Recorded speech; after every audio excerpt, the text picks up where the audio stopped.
Lee Kyung-suk, a mother who spent her entire life sacrificing everything for her family. She was the very symbol of devotion, yet her son Se Min-wook never once managed to say thank you. After his mother passed away, Min-wook lived consumed by regret. Min-wook's life had been that of an ordinary working man. He had spent every single day drowning in overtime, unable to even imagine something like work-life balance. It was something he had never even stopped to think about before. All the way until the age of 40, he had never truly questioned what he had been working so hard for. He blamed himself for not even being able to sit beside her and listen to her stories with a smile while she was still alive. At that moment, two older men entered the room. One of them gently told Min-wook to switch places with his sister and get some rest. He warned that if this continued, Min-wook would collapse before anyone else. They were Uncle Suho and Uncle Junho. They commented that Min-wook truly worked at a big company and said the company even took care of employees like this during funerals. Hearing those words, Min-wook gave a faint smile and quietly answered that after more than 10 years of loyalty, this was the very least the company could do for him. However, the 10 years he had devoted to the company no longer meant anything to him anymore. Uncle Suho sighed heavily and agreed. He said they should have treated Kyung-suk better while she was still alive. They should have at least let her hold a grandchild before she passed away. Trying to lighten the mood, Uncle Junho spoke up. He said that if Kyung-suk had truly gone to heaven, then she was probably being spoiled by their parents and their older sister up there.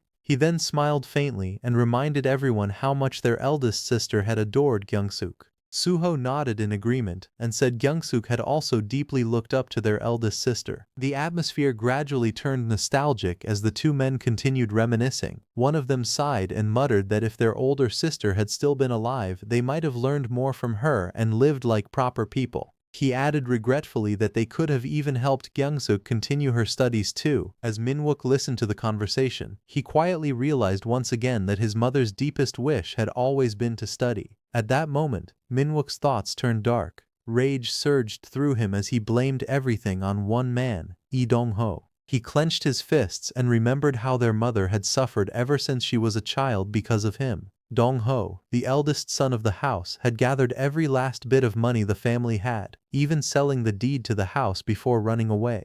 People later whispered that he had wasted all the money and become too ashamed to face his family anymore. In the end, Dong-ho had taken his own life. It had all begun on January 2, 1962. Back then, Min-wook's mother was only 12 years old, just a 5th grade elementary school student. But despite her young age, disaster had already struck the family. They had gone completely bankrupt, left without a single coin to their name. As Min-wook remembered those painful stories, anger twisted across his face. He muttered bitterly that none of it would have happened if that scoundrel Lee Dong-ho had never existed. Hearing his words, one of the older men gently told him to stop talking about Dong-ho like that. He sighed and explained that those had simply been terrible times. According to him, it was unfair to place all the blame on the eldest brother alone. The old man quietly admitted that he did resent Dong-ho a little, but only because of regret. He said he understood everything now and was merely speaking from lingering sorrow, but Min-wook could not accept it.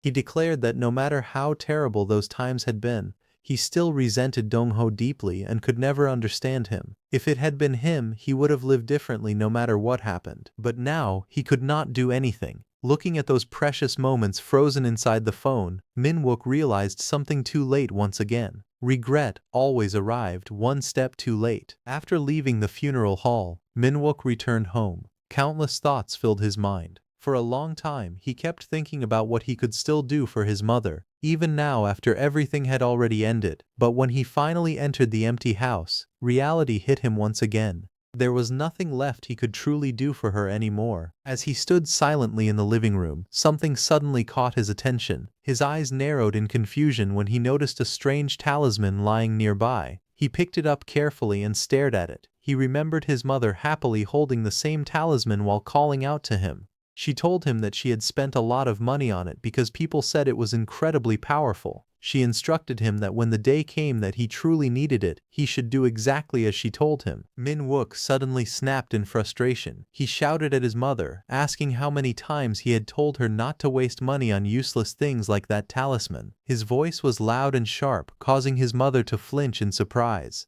Trying to explain herself, she softly insisted that it was different. She told him the talisman had come from an incredibly gifted master, but Min-wook only grew more irritated. He scoffed at her explanation and asked what kind of nonsense she was talking about. In anger, he shouted that if she really had money to waste on things like that, she should have just given the money to him instead. Even after their argument, Min-wook's mother quietly placed the talisman somewhere he could see it clearly. She gently told him that one day he should visit the master who had given it to her. Looking back, Min-wook could not believe how he had ended up living as such a rotten son. Min-wook let out a tired sigh. After thinking for a long time, he finally decided there was only one thing left he could still do for his mother. Since it was her final wish, he searched through her phone and found the fortune teller's number. He decided to visit the place himself, thinking he would at least confirm whether it was all a scam or not. When he arrived, the old master calmly explained the process to him. He said Min-wook only needed to write his name on the back of the talisman using his own blood and add a date as well. Once the ritual was complete, he would return to that exact date. Hearing the explanation about traveling back in time, Min-wook frowned and let out an awkward laugh. He muttered that it obviously sounded like a scam. However, the old man simply looked at him and asked whether that was truly what he believed. He explained that if someone believed, then it could become real, but if they refused to believe, then it would remain nothing more than empty words. Min-wook forced out a nervous smile while listening to the strange explanation. Half-jokingly, he asked if that meant he would actually become that person. The old master suddenly leaned forward. A strange smile appeared on his face as he let out a low chuckle. He told Min-wook that no matter what he was thinking, returning to the past inside the body of someone still alive was impossible anyway. Because of that, the exact date he wished to return to did not truly matter. Hearing those words, Min-wook's expression immediately stiffened in confusion. Before he could properly react, the old man revealed that instead of going back normally, the moment the original owner of a body died, Min-wook would enter that body in their place and live again. The old master calmly told Min-wook once again that if he truly believed, then it would eventually come to pass. He added that everything depended entirely on him.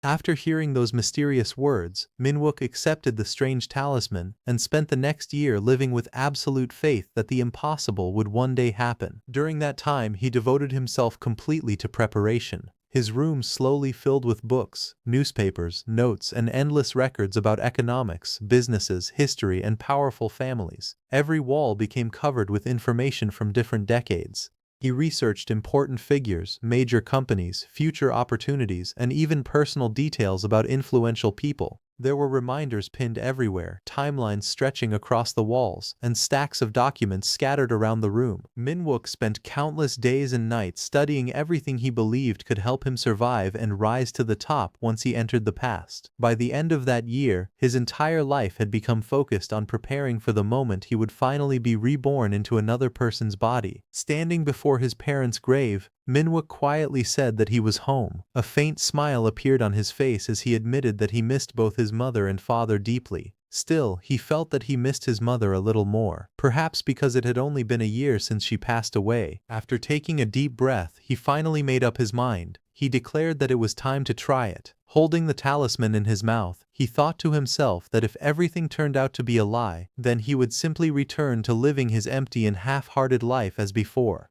Without hesitation, he pulled out a small knife and cut his finger. Then he carefully unfolded the talisman with trembling hands and wrote the date and time. Then he slowly pushed the paper into his mouth and swallowed it. Almost immediately, he began coughing violently. The talisman felt stuck in his throat, making him clutch his chest in discomfort. Sweat rolled down his face as he muttered that nothing was happening at all. For a brief moment, disappointment crossed his mind. Then suddenly, everything changed. A terrifying force erupted around him without warning. The offering scattered across the graveyard as his body was violently thrown backward. His eyes widened in shock as he could barely process what was happening. The world around him blurred, and panic surged through him. He could only scream in confusion as the strange power swallowed him whole. As the violent force consumed him, Min-wook's thoughts spiraled into panic. He could not understand what was happening to his body. Everything around him melted into blinding white light, and fear gripped his heart as he wondered if he was dying.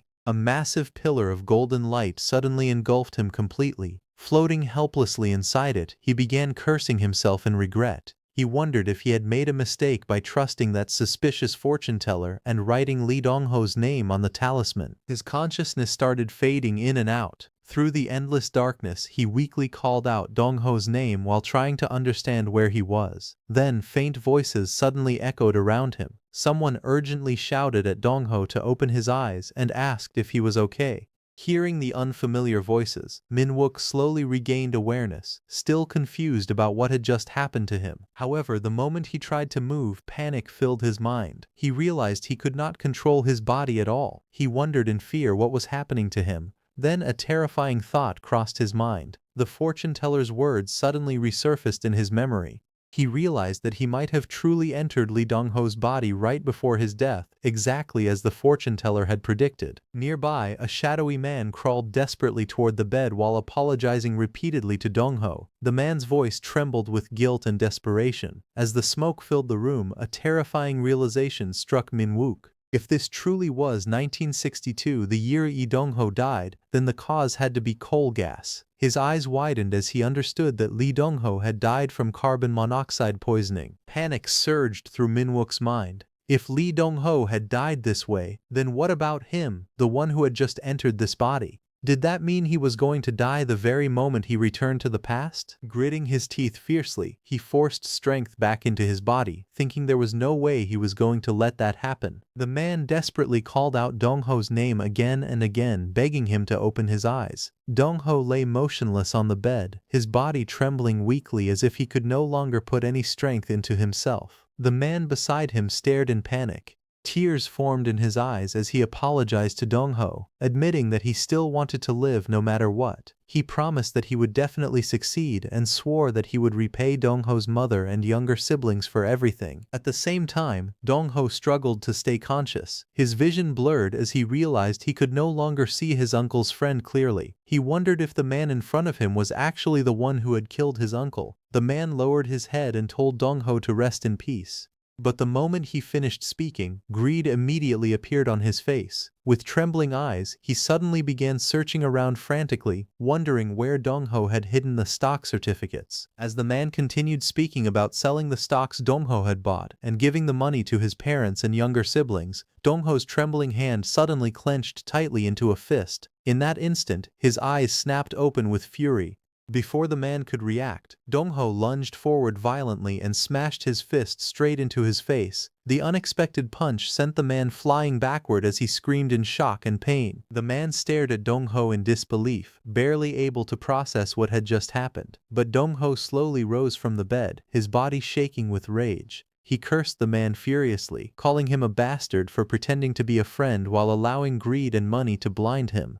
Dongho accused him of trying to kill him. Dongho's eyes burned with murderous fury as he glared at the terrified man and declared that the one who was going to die was him. Dongho charged forward like a madman while the other man raised his hands in terror, desperately begging him to wait. But Dongho's rage had already exploded beyond control. He slammed his fists down again and again, screaming that everything was because of him. His mother had lived her entire life without a proper education. He yelled that she had always been ashamed because she could barely even write her own name. The man underneath him coughed blood and cried out in pain, completely unable to understand what Dongho was talking about. The man desperately told him to stop. He apologized to him again and again and admitted that greed had blinded him. He weakly apologized once more, telling Dongho to hit him more if he wanted because he truly was sorry. Dongho slowly approached him and coldly asked for his name. The man looked confused at first before stammering out that his name was Minsu, Kim Minsu. He then muttered that Dongho had inhaled far too much coal gas. The moment Dongho heard that, his expression twisted violently. He grabbed Minsu by the collar and demanded to know what he meant by coal gas. Dongho's mind raced in confusion. He wondered whether he had really passed out because of coal gas or if Minsu had intentionally done something to him. Minsu desperately tried to calm him down and asked Dongho if he truly did not recognize him. He swore that no matter how greedy he became, he would never go as far as murdering someone. He had only acted that way because he believed Dongho was already going to die anyway. Dongho clicked his tongue and slowly calmed down as he looked around the room. After thinking carefully, he realized the coal briquette heater was completely empty. That meant this was neither suicide nor murder, but simply a tragic coal gas accident during the middle of winter. But then his eyes suddenly locked onto the calendar hanging on the wall. His expression stiffened in confusion as he stared at the date written on it. It was February 1962. This was the exact time period right after Lee Dong-ho had died. Back in 1962, there had been a massive stock market crash that ruined countless people overnight. His uncle had been swept up in it, lost all of his money, and eventually ended up dying miserably. His mother's family had been so busy trying to survive during those harsh times that they could not even properly recover the body. She said that if his uncle had not become obsessed with stocks and rushed all the way to Seoul, things might have turned out differently. Hearing this, Min-wook realized that if the stock market crash had happened in May of 1962, then Lee Dong-ho should not have died before June. Yet the calendar clearly showed February. That could only mean one thing. Lee Dong-ho had died several months earlier than he originally should have. The realization made Dong-ho freeze for a moment before a grin slowly spread across his face. To him, this felt like an unbelievable stroke of luck right after returning. Meanwhile, Min-soo explained what had happened that night. Before going to bed, he had gone out to buy cigarettes. But while he was outside, the nighttime curfew suddenly began. Left with no choice, he hid inside an empty warehouse until the curfew ended. As soon as it was over, he rushed back home, only to find Dong-ho foaming at the mouth from the coal gas. At the same time, fragments of Lee Dong-ho's memories continued mixing together inside Min-wook's mind. He remembered that during this era there was a strict nighttime curfew that lasted from midnight until 4 in the morning. Streets would empty completely during those hours, and anyone caught outside would be chased down by the police. Dong-ho calmly told Min-soo to relax and sit properly instead of acting so nervous in front of a friend, but Min-soo immediately shook his head and insisted that he was comfortable staying like that. As Dong-ho watched him, fragments of memory surfaced in his mind. Kim Min-soo was one of the neighborhood boys who had spent his entire life supporting his widowed mother and 8 younger siblings. Considering the crushing burden on his shoulders, Dong-ho understood why Min-soo might have become blinded by money. According to Lee Dong-ho's memories, he had managed to gather 5 million won by even selling the deed to the house. In modern value, it would have been worth around 50 million won, an enormous amount of money for that era. And all of that money had been poured into the physical stock certificates lying in front of him. They were shares of the listed company called the Daejeong Stock Exchange. Lee Dong-ho had invested the entire 5 million won into those shares back in January of 1962, buying them at only 0.95 won per share. Curious, Dong-ho asked what the current price of Daejeong stock was. Min-soo answered that the shares had recently reached 3.65 won.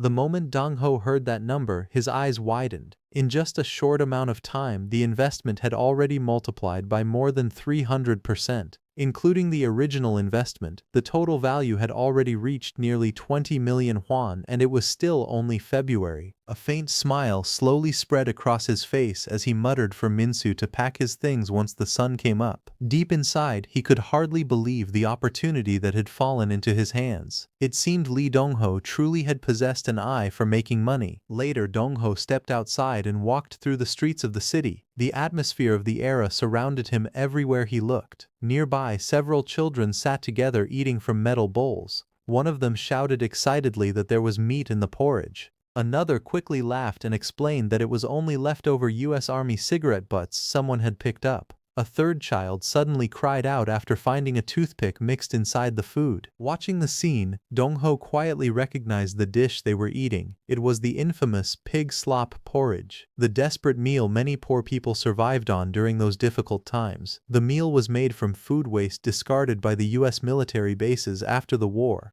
Even something like that was still out of reach for countless homeless children wandering the streets. Although the Korean War armistice had been signed back in 1953, for ordinary people, the struggle for survival had never truly ended. Every single person was still fighting their own war every day. As Dong-ho thought about his mother, he could not help but wonder how she had managed to endure all those years without Lee Dong-ho by her side. At that moment, Min-soo approached him and casually asked if he was hungry and wanted some pig slop porridge. Dongho's face immediately stiffened, and he quickly refused, saying he was fine. Soon after, Min-soo called out to him, asking if he really planned to stay there any longer. He suggested they should sell all the stocks, head down to Gunwi, and finally enjoy life properly. However, Dongho refused, telling Min-soo that he was not planning to sell his shares yet. If he wanted to leave, then he could sell his own shares and head down first. Dongho looked at him in disbelief and asked if Min-soo seriously thought they would keep sharing a room together after this. He said that he would let him off this time because of their history, but the next time they met, they would basically be strangers. Hearing those words, Min-soo lowered his head and apologized to Dongho with a trembling voice. Dongho quietly looked at him and thought that, in the end, Min-soo was still just a kid barely 20 years old. To someone like him, who had already lived past 40 before returning to the past, Min-soo only looked like a lovable brat. With a faint smile, Dongho gently told him that he did not hold any grudges against him. Then he reached out and patted him on the head. Min-soo panicked the moment Dongho raised his hand. He immediately covered his head and cried out, begging Dongho not to hit him.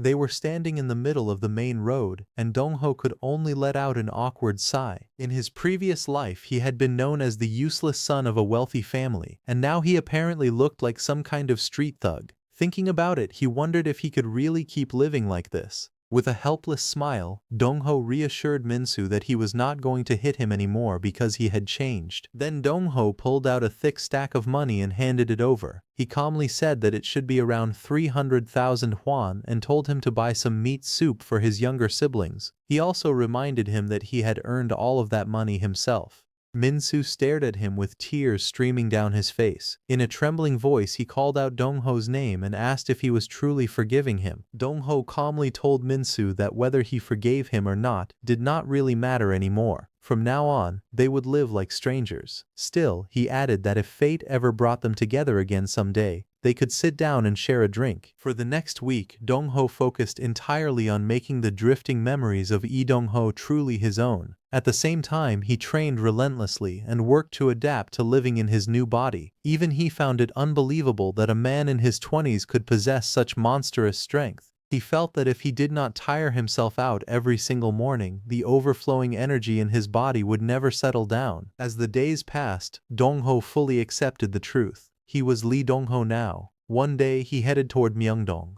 During the Japanese occupation, Cheongmuro had developed into a major commercial district, and Myeongdong naturally grew into a bustling shopping area alongside it. As Dongho walked through the busy streets of Myeongdong, he sat down at a cafe and ordered coffee. However, to his surprise, the waitress warned him not to say such dangerous things so openly. She explained that coffee was treated like some kind of foreign luxury item and could easily attract unwanted attention. The woman looked at him suspiciously and asked if he was some sort of intelligence agent. She even wondered if he had just come up from the countryside because of how casually he talked about such things. Dongho calmly handed over 1,000 won. Seeing the amount, she quickly became excited and said they had to bring it out immediately. As she hurried away, she looked back at him and remarked that he really did look like a rich city boy. Dongho could only let out an awkward laugh in response. While he sat quietly inside the cafe, someone from a distance continued watching him carefully. After observing him for a while, the mysterious person muttered that Dongho looked like a student. As Dongho quietly drank his coffee, the mysterious man watching him suddenly approached and sat across from him with a grunt. Dongho calmly asked what he wanted. The man smiled and admitted that he had become curious after seeing such a young man casually spend an entire 1,000 won on a single cup of coffee. He explained that anyone capable of spending money so freely in Myeongdong had to be someone unusual. Then the man leaned back in his chair with a grin and casually asked if Dongho had also invested in Daejung stock. Hearing those words, Dongho's expression instantly changed. The coffee cup paused near his lips as surprise flashed across his eyes. The mysterious man calmly told Dongho that he had probably already made a huge profit from the stock. Since it was not too late yet, he advised him to cash out and walk away while he still could. Hearing that, Dongho narrowed his eyes in confusion. He could not understand why this stranger was suddenly saying such things to him. At the same time, curiosity rose inside his mind as he wondered if he should probe the man a little further. Dong Ho casually replied that the stock still seemed to have a long way left to rise. With a faint smirk, he asked if the man simply hated seeing other people succeed. The older man remained silent for a moment before asking if that was truly Dong Ho's answer.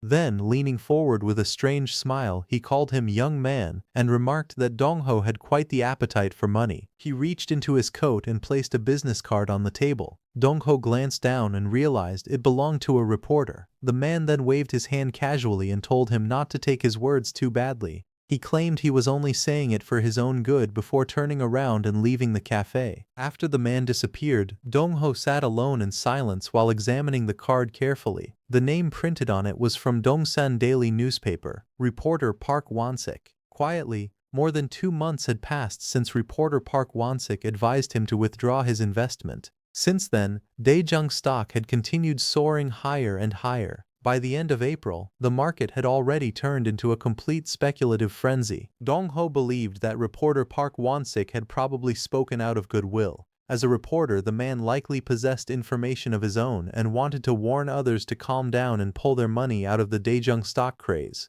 But unlike everyone else, Dong Ho held far more certain information in his hands. Today was April 30, 1962. Myeongdong's stock exchange district was overflowing with investors and traders, all rushing around in excitement as the speculative fever continued spreading across the city. Using the 5 million won investment capital that Lee Dong-ho had brought, he purchased an enormous amount of Daejung stock, in total 5.26 million shares of Daejung stock. And today was the day he decided to sell everything. The people around him froze in shock. Some stared at him in disbelief, while others asked if they had heard correctly. One man widened his eyes and repeated that the young man was talking about 5 million shares. At that moment, Daejung stock, which had once been worth only 0.95 won per share, had skyrocketed to an unbelievable 41 won. The profits were astronomical. It was a return of more than 40 times the original investment, over 4,200%.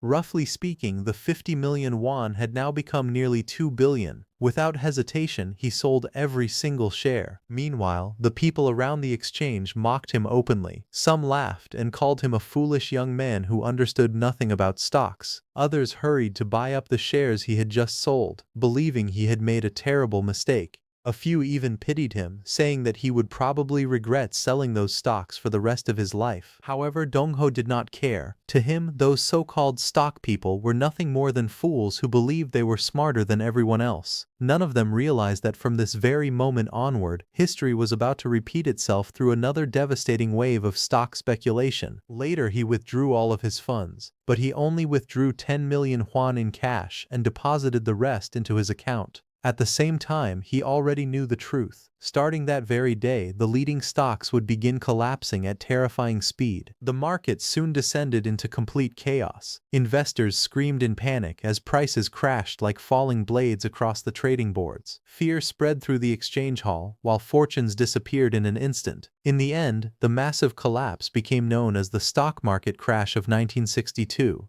Everything connected to the speculation frenzy crumbled apart, leaving behind only ruin and countless victims of greed. As Dong-ho quietly walked out of the exchange building, some traders continued talking about him behind his back. One man asked if the others had seen the tall young man who had just sold everything and left. He wondered if some kind of information had leaked out. However, the others immediately dismissed the idea. They laughed and claimed that the young man was simply a frightened amateur who panicked after the stock price rose too high. He was Yoon Eung-sang. Stroking his chin thoughtfully, he admitted that the timing of the young man's actions felt strangely perfect. Even so, he convinced himself that it was probably nothing more than beginner's luck. In truth, Yoon Eung-sang was no genius investor at all.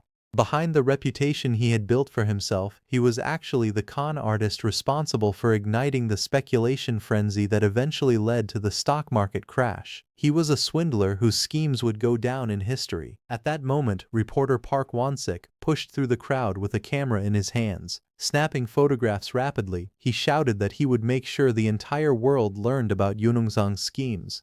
But when he saw Dongho sell all his stocks, he began wondering whether the young man had pulled out his investment because he possessed inside information, or if he had simply listened to his warning. No matter the reason, he was glad the young man had escaped before disaster struck. In his eyes, the young man had managed to step off the express train headed straight to hell just in time. Meanwhile, Dongho walked through the pouring rain with excitement burning inside him. He could hardly believe that he was finally rich. He thought about meeting his mother again and imagined using the money to send her to school while still living a luxurious life himself. To him, it felt like an incredible era where money could endlessly create even more money. He decided that his next destination would be Gunwi. He planned to prepare carefully for the future that was about to unfold, step by step. Deep inside, he swore that his mother would never again suffer through the pain of that harsh era. But as he walked through the rain, memories of the suffering around him surfaced in his mind. He remembered the misery people had endured and began questioning himself. He wondered why he had studied so hard in his previous life and why he had been given the chance to return to the past.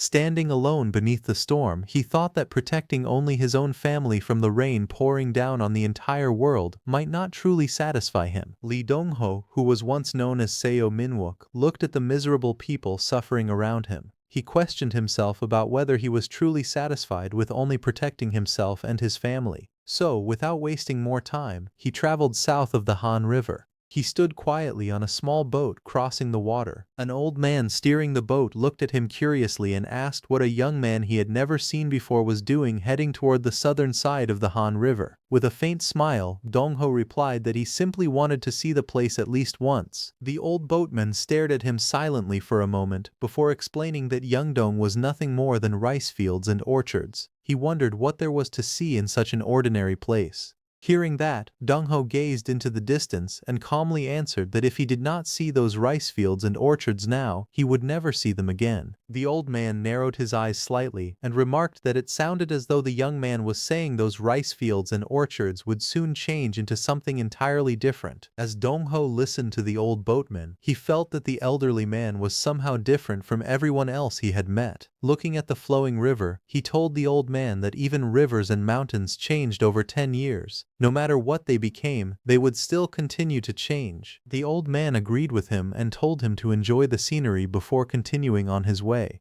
Dongho thanked the old man and headed toward Yeongdong, the land that would one day become Gangnam, the golden prime district of Korea. As Dongho walked across the wide empty land, he admitted that he had never imagined it would feel so vast and open, yet he already knew what the future held for this place. After the Hanam Bridge was built in 1969, the area would transform into land worth as much as gold itself. Towering buildings and endless development would eventually rise there. The land would bring unimaginable profits to powerful people and to the few fortunate enough to ride the wave of skyrocketing land prices. But Dongho knew the truth.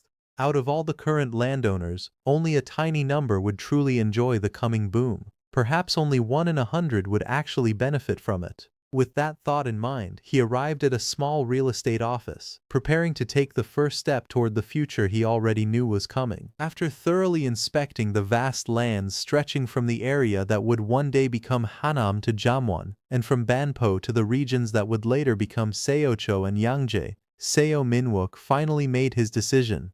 Standing before the endless open fields and mountains, he calmly declared that he would buy every single plot the broker had shown him. The broker's eyes widened in shock. To Dongho, the land was unbelievably cheap, averaging only 1,300 won per pyong. It felt like a heaven-sent fortune had suddenly fallen into his hands. He completed the purchase of 40,000 pyong of prime Gangnam land. Even so, he intentionally added extra money on top of the agreed price so the landowners would not feel cheated or shortchanged. As night fell outside the small real estate office, Seo Minwook explained that he would withdraw the remaining amount from his account later and that the cash he had brought should be used as the down payment for now. The moment the broker saw the mountain of cash, he nearly lost his composure. In disbelief, he shouted, asking how much money was piled there. Overcome with excitement, he immediately called for meat to be brought out, eager to celebrate the unbelievable deal that had just been made. Dongho ended up staying at the real estate owner's house for 3 more days just to stamp and finalize the countless land deeds he had purchased. Later, while riding the boat once again, the old boatman asked him whether he had managed to properly see all the orchards and rice fields he once wanted to visit. With a relaxed smile, Dong-ho answered that he had seen them thoroughly and that they were even more beautiful than he had imagined. The old boatman quietly replied that it did not seem like Dong-ho had merely looked at them. Dong-ho lowered the brim of his hat slightly and admitted with a faint grin that once he saw those lands, he wanted to own them. So, in the end, he bought a little. Hearing that, the old boatman narrowed his eyes and let out a small smile. He muttered that perhaps the times truly had changed. Then he jokingly remarked that Dong-ho's idea of a little was completely different from his own. For a moment, Dong-ho could only stare at him in surprise. He had expected that the old boatman was no ordinary man. The way he spoke made it clear that he understood everything perfectly. With an awkward smile, Dong-ho admitted that he had misspoken earlier. Instead of buying only a little land, he confessed that he had actually bought quite a lot. The old boatman let out a quiet laugh and asked Dong-ho what he planned to do with all that land. Hearing this, Dong-ho calmly asked if the old man was curious. The boatman smiled and answered that in over 10 years of working as a boatman, he had never met anyone who talked the way Dong-ho did. Hearing that, Dong-ho admitted that he was curious as well. He asked why someone like the old man was working as a boatman in a place like this. The old man tilted his head slightly and asked what he meant by that. Dong-ho quickly explained that he was not trying to look down on any profession. However, the old man did not seem like someone who could simply be an ordinary boatman. He also added that he doubted the old man had truly been working as a boatman continuously for all those 10 years. The old boatman smiled and told Dong-ho to answer first, promising that he would answer afterward as well. He then asked what Dong-ho planned to do with all the land he had bought. A faint smile appeared on Dong-ho's face as he answered that the land he purchased was an investment in the future. The old man's expression turned cold as he clicked his tongue in disappointment. He declared that Dong-ho was far more disappointing than he had expected. Pointing directly at him, the old man stated that he did not deserve to hear his answer. Dong-ho stared at him in confusion and asked if the word investment sounded wrong somehow. The old boatman narrowed his eyes and observed that Dong-ho looked barely 20 years old. He asked if his family had collaborated with the Japanese or if he had a soldier in his family. He scoffed that someone his age should not already be talking nonsense about investment. Dong-ho felt his irritation rising. In his mind, he complained that the old man was seriously getting on his nerves. Still, he could not simply dismiss him as a cranky old geezer because there was something strangely intriguing about him. Trying to stay calm, Dong-ho asked what investment meant to him. The old man answered sharply that investment was simply letting money make more money without sweating for it. He declared that a young man should instead be sweating and working hard to earn money, building and accomplishing something with his own hands. In his eyes, Dong-ho would never understand that truth, not in his entire life. Hearing those words, Dong-ho clenched his teeth. Yet instead of doubting himself, his conviction only grew stronger. Deep down, he became even more certain that he was not wrong. He calmly replied that just as his idea of a little was different from the old man's, their ideas about investment were different as well. The old boatman snorted and dismissed his words as nonsense. Suddenly, both of them raised their voices at the same time. The old man shouted about investment while Dong-ho loudly declared what he truly intended to do. He was going to farm that land on a massive scale. He declared that he would transform everything into huge farmland. The old boatman froze in shock. His reflection trembled across the water as he stared at the young man in disbelief. After a long pause, he stammered and asked if he had really said farm. He narrowed his eyes and stared at Dong-ho, unable to understand what he was thinking. Dong-ho gazed across the vast empty land and calmly thought that someday this place would become known to the entire world as Gangnam. However, that future was still far away. Instead of leaving the land abandoned until then, he decided that he would use it as farmland for the time being. Hearing his explanation, the old man let out a sigh and commented that it was farmland to begin with anyway. He then looked at Dong-ho and muttered that he truly was a crazy young man. The old boatman stared at Dong-ho and remarked that it was only natural to farm on farmland. Yet Dong-ho had bought all that land while calling it an investment, only to claim that he would use it for farming.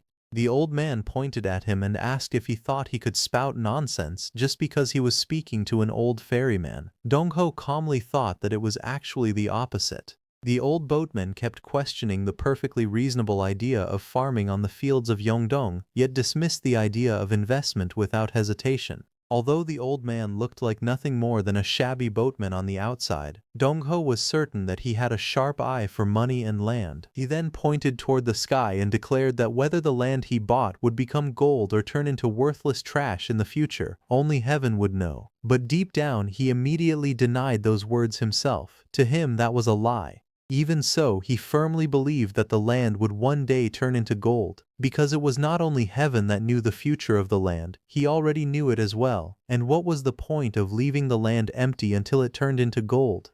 Instead, he decided that he would do the work the country needed the most but continued to ignore. That work was farming. He recalled the streets of Myeongdong in Seoul, where he had spent most of his life after being reborn. He had personally seen wealthy stock traders throwing away piles of leftover food while starving children desperately searched through scraps just to boil something to eat. To him, the barren lands of Yeongdong were no different. In post-war 1962, the area looked less like modern Korea and more like something straight out of the Chosun era when the entire country was starving and struggling.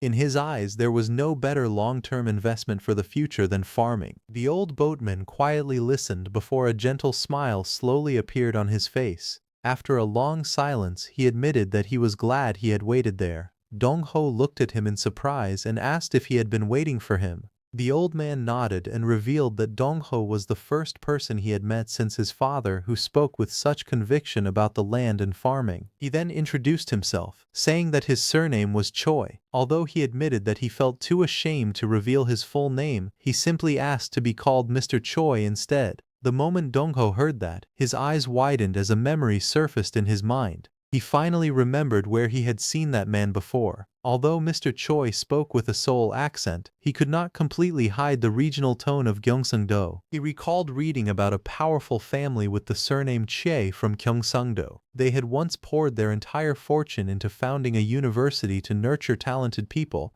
only to have everything stolen from them overnight. Looking at the old boatman again, Dong-ho quietly realized that he could even guess why the man had ended up working as a ferryman. There was a long story behind it, one he could not explain at that moment. After a brief silence, Dong-ho introduced himself as Lee Dong-ho. He then extended his hand and sincerely told Mr. Choi that if he ever needed help in the future, he could always come find him in Yeongdong. Mr. Choi laughed softly and said that Lee Dong-ho was too kind. He could not imagine what kind of help he would ever need. But Dong-ho immediately shook his head and firmly told him that was not true. Grabbing the old man's hand tightly, he sincerely asked him to come see him anytime he ever felt lonely or frustrated. Dong-ho promised that just as Mr. Choi had waited for him at the ferry, he would also be waiting for him in the future. Mr. Choi looked at him quietly before letting out a warm laugh and agreeing. As Dong-ho stepped off the boat, a thought lingered in his mind. A real world, in his eyes, was one where good people could live well. Yet he was no longer sure that the world he used to live in could be called such a place. Thinking about Mr. Choi, Dong-ho wondered at what point modern history had become so twisted. He wanted to untangle those knots with his own hands and set everything back on the right path. Before leaving, he told Mr. Choi that if he ever came looking for him, he could find him in the village across the river, at Old Man Choi's house. As Lee Dong-ho walked away from the ferry, he recalled Mr. Choi mentioning that he had 3 daughters. Among them, the third daughter was said to be the prettiest of them all. Sometime later, the village headman approached Dong-ho while they stood in the middle of the land he had been purchasing throughout Yeongdong. Curious, the old man asked why Dong-ho was buying up so much land and why he was building such a massive structure there. Dong-ho calmly answered that it was for farming. The village headman looked confused and pointed out that if the purpose was only farming, then a simple warehouse would have been enough. He stared at the tall building under construction and wondered if Dong-ho was secretly planning to build some kind of factory instead. Dong-ho smiled confidently and declared that if they were going to build something, then they should build it big enough so that no one in the entire country would ever have to go without rice again. Hearing such an ambitious statement, the village headman could only laugh awkwardly, admitting that he truly could not understand what Dong-ho was thinking. Meanwhile, some of the workers grumbled among themselves. One spat in annoyance and complained that even after hiring laborers, Dong-ho still stayed at the construction site from beginning to end, personally watching everything despite already being rich. Dong-ho silently observed the site with his arms crossed. He understood very well how construction work operated. Back then, just like now, if the owner did not stay on site and keep a close eye on things, workers would casually skim off materials for themselves, and a one-day task could easily drag on for 10 days. At the same time, there was a serious shortage of workers. The truth was that jobs were scarce, while far too many people were desperately searching for work. He knew the real problem was not the lack of workers, but the lack of people he could truly trust. What he needed were people who shared the same mindset and vision as him, yet he had no idea where he was supposed to find such people. Just then, someone outside announced that the temporary office was ready for him to use while construction continued. Dong-ho turned toward the door in confusion as the village headman peeked inside and mentioned that he seemed to have visitors. A familiar elderly man stepped into the office with a warm smile and greeted Dong-ho, saying that it had been a while. Dong-ho immediately recognized him. Though only a month or two had passed, he still felt genuinely happy to see the old man again. Unable to contain his excitement, Dong-ho rushed forward and embraced him tightly while calling out respectfully. The old man laughed warmly and joked that Dong-ho certainly had quite the enthusiastic welcome prepared for him. As Dong-ho hugged him, he smiled brightly. Ever since returning to this time, the old man was the very first person who had truly made him feel relieved and happy from the bottom of his heart. But suddenly, he noticed that the old man was accompanied by a young woman dressed elegantly in white. She politely bowed toward Dong-ho while standing quietly behind her father. With a gentle smile, she introduced herself as Choi Hui. The old man laughed proudly and explained that she was his youngest daughter, the precious apple of his eye. Dong-ho quickly greeted her with a bright expression, introducing himself as Lee Dong-ho and saying that it was a pleasure to meet her as well. However, Dong-ho soon looked around the small office awkwardly. He apologized, explaining that the place was only a temporary office for the construction site. Even so, he respectfully guided the old man to a chair and invited him to sit down for the time being. Dong-ho scratched the back of his head awkwardly and admitted that he was indeed short on workers. However, he explained that finding reliable people was not easy at all. The old man calmly revealed that his daughter, Choi Hui, was currently attending university and had recently taken a leave of absence. He proudly explained that unlike her two older sisters, Hui was extremely ambitious when it came to work. Still, because she was his precious youngest daughter, he found it difficult to let her work just anywhere. After saying that, the old man suddenly revealed the real reason for his visit. He said that he wanted to entrust his daughter to President Lee Dong-ho. Choi Hui lowered her head politely and softly said that she looked forward to working with him. Dong-ho's face immediately stiffened in confusion. Sweat rolled down his cheek as he wondered what kind of situation this had suddenly turned into. Stammering awkwardly, he asked for clarification. The old man narrowed his eyes and jokingly asked whether his daughter was not good enough for him. Hearing that, Dong-ho quickly waved his hands in panic and denied it repeatedly, insisting that was not what he meant at all. He explained that he would actually be honored and grateful to accept Choi Hui. To him, the old man's decision meant that he trusted him enough to place his precious daughter in his care. However, Dong-ho awkwardly pointed out the harsh reality of the situation. He explained that the office was only a temporary one where everyone was cramped together, and they even slept curled up on the floor. They did not even have a proper place to wash up.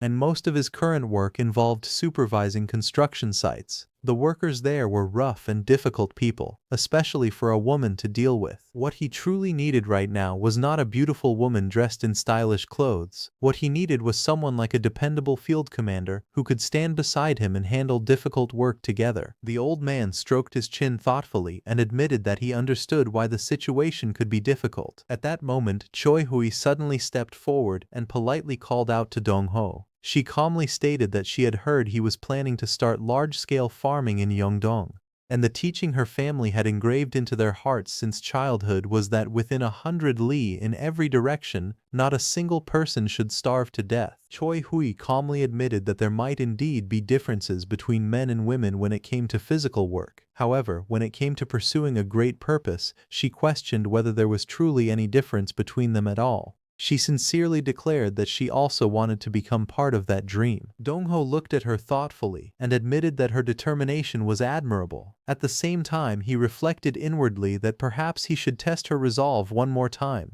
Even though it was the 1960s, he felt that bringing up the issue of men versus women might have been somewhat out of line. Still, the mention of her family's teachings caught his interest. He then brought up a rumor about the Choi family, saying that daughters-in-law who married into the family were expected to wear nothing but plain cotton clothes for 3 years. Looking directly at Choi Hui, he asked whether she would truly be willing to give up fancy clothes, wear simple cotton garments instead, and dirty her hands with soil while working in the fields. The old man looked at Dong-ho in surprise and asked how he even knew about the Choi family traditions. Dong-ho laughed awkwardly, but before he could explain himself properly, Choi Hui suddenly froze after hearing his earlier words. With a confused expression, she nervously asked if he was by any chance proposing to her right at that moment. Dong-ho immediately realized how his words had sounded. He quickly denied it and explained that he only meant to ask whether she could work with him while keeping that same determination and resolve. After hearing his explanation, Choi Hui smiled softly and said that she understood what he truly meant. She admitted that she had only been surprised because he seemed to know so much about her family situation. Wanting to respond to his sincerity, she decided to surprise him as well. With a gentle expression, she declared that, just as he had suggested, she would wear plain cotton clothes for the next 3 years. Then she politely bowed and asked him to take good care of her from now on. Dong-ho became even more flustered after hearing those words. He tried to explain himself once again, but before he could continue, the elderly man sitting nearby quietly smiled with satisfaction as he watched the scene unfold. Seeing this situation, Dong-ho smiled, thinking that it could all be called fate. From the beginning, buying land in Yeongdong among all the vast regions in Korea had already seemed like the obvious choice for someone thinking far ahead into the future.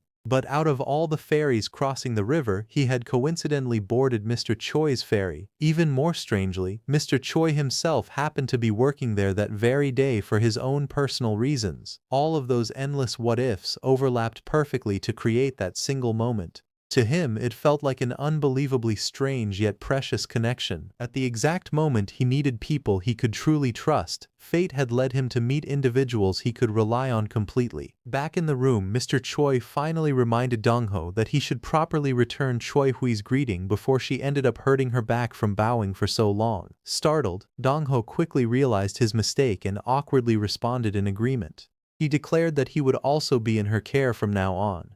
Hearing his clumsy response, Choi Hui could not help but cover her mouth and laugh softly. Sometime later he called out to Miss Choi Hui and reminded her that he had already explained before that the cotton clothes part was mostly symbolic. However, Miss Choi Hui appeared wearing simple traditional-style cotton clothing while holding documents in her arms.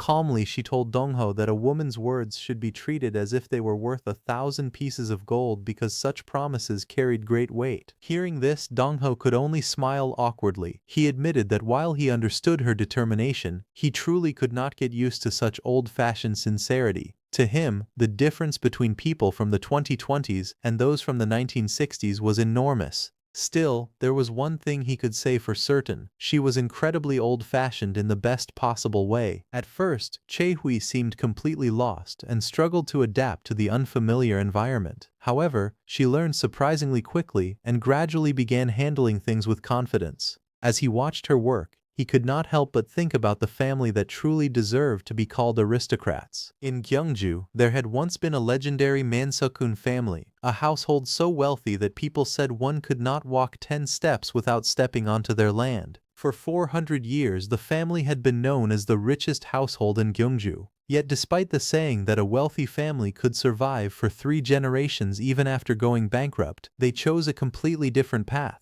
Instead of preserving their fortune, they spent their lives giving back until their wealth slowly disappeared. During the Japanese occupation, the family established baeksan trading in order to secretly support the Korean independence movement. They willingly abandoned their position as wealthy magnates and poured their resources into the cause. On top of that, they even donated all the company funds they had borrowed from the Shosun Industrial Bank to support the independence movement. In the end, every last bit of their fortune was funneled into independence funds for the country. After Japan's defeat, land reform policies and compensation through land securities made the collapse of the great landlord families unavoidable. Even so, the wealthy family of Gyeongju endured their downfall with smiles on their faces. Rather than clinging to their remaining fortune, they donated everything they had left to build a university in Daegu so future generations could receive an education. They were not simply a rich family, a wealthy household, or a powerful conglomerate. They truly walked the path of nobles, fulfilling their responsibility to society until the very end. That noble family eventually entrusted the operation of the university to the richest man in Gyeongsangdo at the time, Lee Hyun-chul of Daeseong. During their meeting, Lee Hyun-chul confidently promised that he would turn the institution into the greatest university south of the Han River.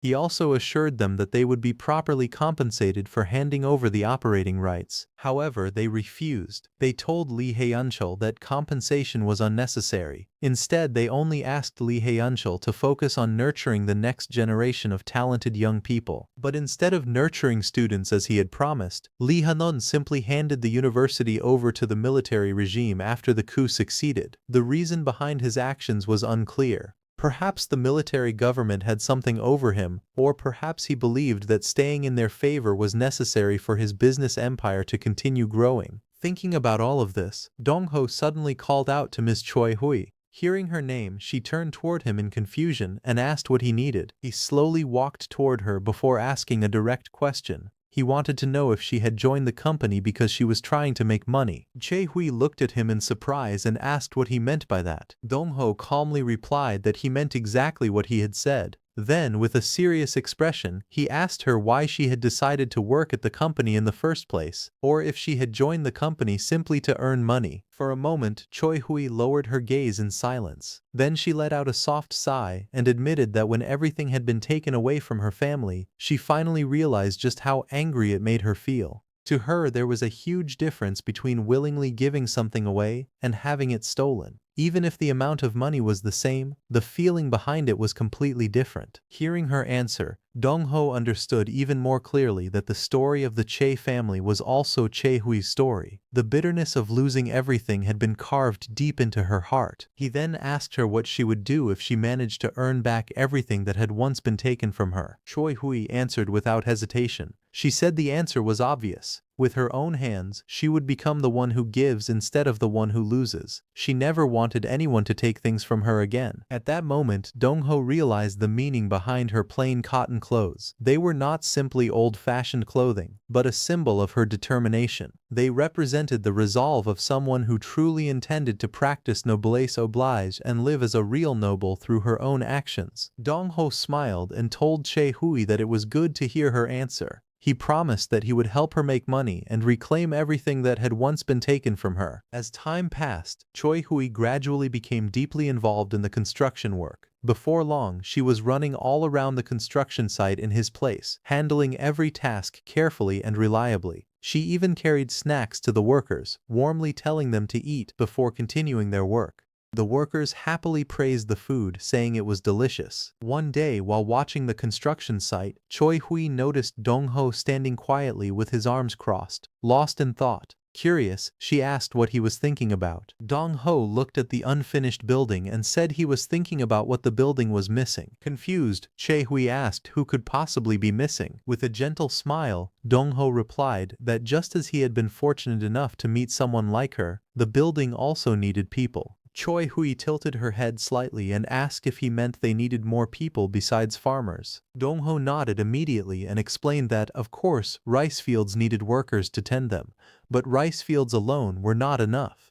They also needed people who could create value from the rice that was grown. After a moment of silence, she admitted that her father had told her to trust him and learn from him. Even so, she still felt that there were many other businesses that could make far more money than farming. She asked why he had chosen farming out of all possible industries. For a brief moment, Dong-ho looked toward the sky as if recalling important memories of his mother. Then he casually told her that she would understand soon enough. The workers nearby quietly watched the two of them talking together in the middle of the field. One worker wondered why Choi Hui always brought snacks for everyone yet never ate any herself. Another worker glanced at the pair and commented that they were probably important people discussing important matters. Even so, he could not help but admire how beautiful and kind-hearted Chi Hui was. To him, she looked like a fairy who had descended from heaven. His companion immediately told him to stop dreaming, saying that a woman like her was far beyond the reach of someone like him. Embarrassed, the worker quickly defended himself, explaining that he was only happy to see someone as kind as her around the construction site. After hearing the workers talk about Choi Hui, Dong-ho finally understood the situation better. He calmly turned toward her and mentioned that she had said she was currently taking a leave from S University. Soon after, the two of them arrived at the College of Agriculture at S University's Suwon campus. As they walked through the campus grounds, Dong-ho jokingly suggested that maybe she did not need to keep wearing plain cotton clothes there. But Choi Hui immediately refused with a smile, saying that she could not do that. Hearing her firm answer, he awkwardly laughed and muttered that he would have to be more careful with his words around her from then on. Not long after, loud shouts suddenly echoed across the campus. A crowd of protesting students marched through the area, demanding that the Korea-US Status of Forces Agreement be concluded immediately. Others shouted for U.S. troops to leave Korea and repeatedly yelled for them to go home. Watching the intense protest unfold, Dong-ho quietly thought to himself that, considering the era they were living in, campus demonstrations like these had become a very common sight. As the protest continued across the campus, one of the students suddenly noticed Choi Hui in the crowd. The man waved at her in surprise and shouted her name, saying he had heard that she had taken a leave from school. Choi Hui politely greeted him as her senior and bowed slightly. The senior curiously asked what had brought her to the College of Agriculture. Then he looked at her clothes in confusion, pointing out that she was wearing thick cotton clothing even in the middle of the heat. Choi Hui calmly explained that they had come to the College of Agriculture because there was someone she needed to meet there. However, before she could say anything more, Dong-ho immediately stepped forward, his sharp gaze locking onto the senior as he questioned why he kept bringing up the clothes.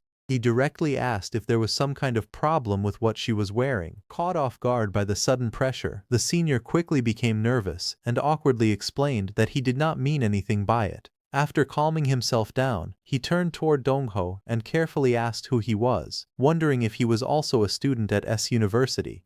As he looked at him, a thought crossed his mind. He wondered whether the school someone came from had truly been that important even back then. Back when he had been Seo Min-wook, people had always judged others by their background. While he sat alone at his desk, working quietly, others whispered behind his back. They questioned which university he had graduated from and mentioned XX University with doubt. They also wondered where his hometown was and what his parents did, they questioning whether his English was truly good. Others mocked the idea, saying that even if his English was good and even if he was good at his job, it meant nothing if no one in the company was willing to pull him upward. That scene from long ago returned to him. Or rather, it was a scene from what was now a distant future. A moment from the time when he had still been Seo Min-wook came back clearly. He remembered how heavily Korean society valued school ties and regional connections, and he wondered when those things had become so important. For a moment he pressed his fingers against his face and fell into thought. Still, he decided that he might be overthinking the situation. Turning back to the man in front of him, he introduced himself as Lee Dong-ho. Then he calmly asked whether it really mattered if he was a student there or not. The man immediately became flustered. He repeated the name Lee Dong-ho in confusion and admitted that he had never heard that name before.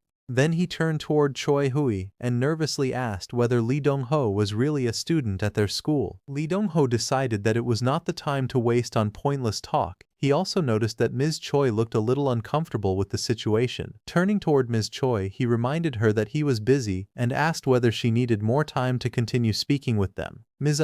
Choi hesitated for a moment before calmly answering that she did not. With that, she smiled and told him they should leave, addressing him as president. The two walked away together, leaving the flustered man behind. After arriving at another part of the campus, Lee Dong-ho looked around and asked whether they had reached the right place. Ms. Che replied that she thought they had, but since it was also her first time visiting that campus, she would have to ask some students for directions. Choi Hui belonged to S University's English Literature department, so it seemed she did not have any particular connection to the Suwon campus. Sei University had not yet become a unified campus in Gwangju. At that time, the law, fine arts, and liberal arts colleges were located on the Dongseongdong campus, while the medical school was in Yeongeon-dong, Jongno-gu. The various colleges were still scattered across different locations. As Lee Dong-ho walked with Chae-hui, he remembered the man with glasses from earlier and asked whether she was close with him.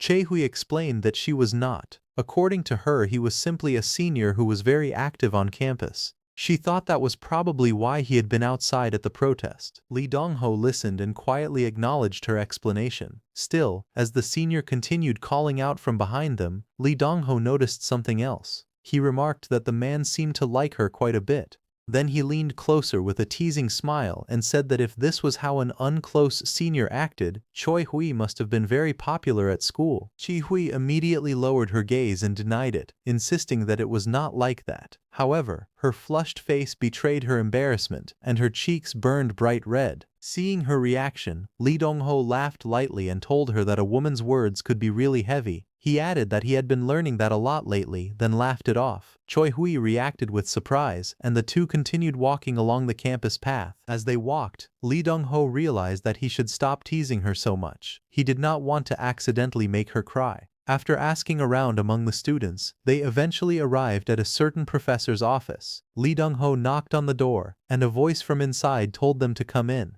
The door opened, and Chae-hui politely stepped inside with a respectful bow. Inside the office, a professor looked up from the papers in his hands with mild curiosity. He was Professor Heo Moonho from S University's College of Agriculture. Seeing the two visitors, Professor Heo asked who they were, noting that they did not look like students from the College of Agriculture. Lee Dong-ho politely greeted him and introduced himself as Lee Dong-ho from the Yeongdong Agricultural Research Center.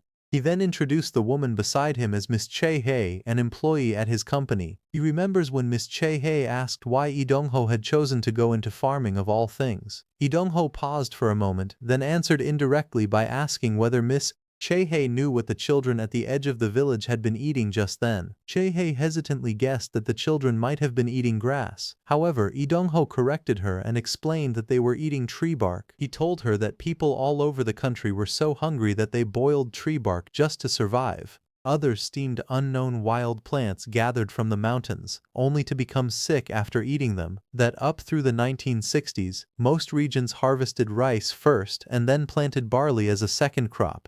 However, for about 2 months from May to June, the rice would already be gone while the barley was not yet ripe. Because of that gap, poverty reached its worst point, and people could not eat properly. Many were left to starve. Lee Dong-ho then declared that he intended to make sure no one in the beautiful land of Korea ever starved to death again. As he spoke, his thoughts drifted to the nationwide famine. He believed his mother must have been there too. He imagined her smiling gently despite her own hunger, telling her son that she was already full even if she did not eat. She would have urged him to eat instead, warmly telling him to eat a lot. Lee Dong-ho understood that there was no such thing as someone being full without eating. People had simply grown used to enduring hunger, and that was all. After letting that thought settle, he turned the conversation back to Professor Heo and asked what he thought about the Yeongdong Agricultural Research Center. He explained that on the way to S University, they could even register it as a legal entity. Professor Heo tilted his head in confusion and asked whether Lee Dong-ho was trying to scout him. Lee Dong-ho confirmed it and said that he wanted to invite the professor to serve as the head of their research center. Professor Heo was taken aback. He admitted that he did not even know what the Yeongdong Agricultural Research Center did. Then he made his position clear, saying that he had spent his entire life doing research and had no intention of running a research institute.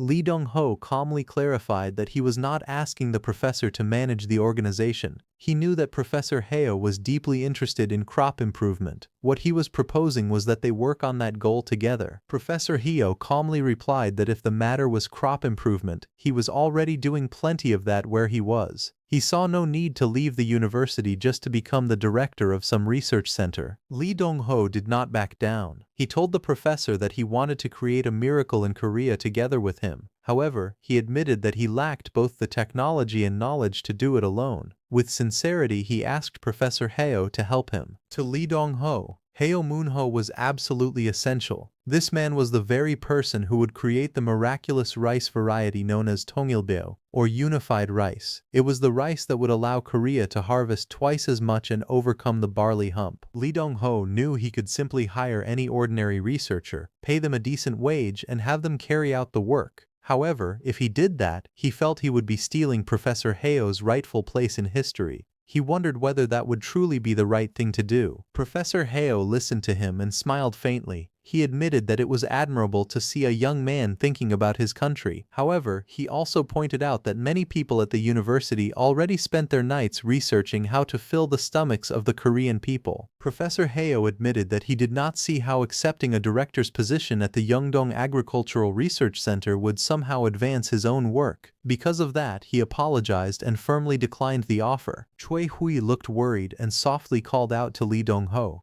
She thought that if he simply explained what he truly thought and believed more clearly, the professor might understand him. However, Lee Dong-ho calmly stopped her and told her not to worry. He had not finished speaking yet. Turning back to Professor Hayo, Lee Dong-ho continued with a serious expression. He asked the professor to think about just one person a day. Professor Hayo paused, slightly confused, and repeated the phrase to himself, wondering what Lee Dong-ho meant by one person a day. Lee Dong-ho raised one finger toward Professor Hayo and spoke with a sharp, unwavering expression. He told the professor that he was a murderer.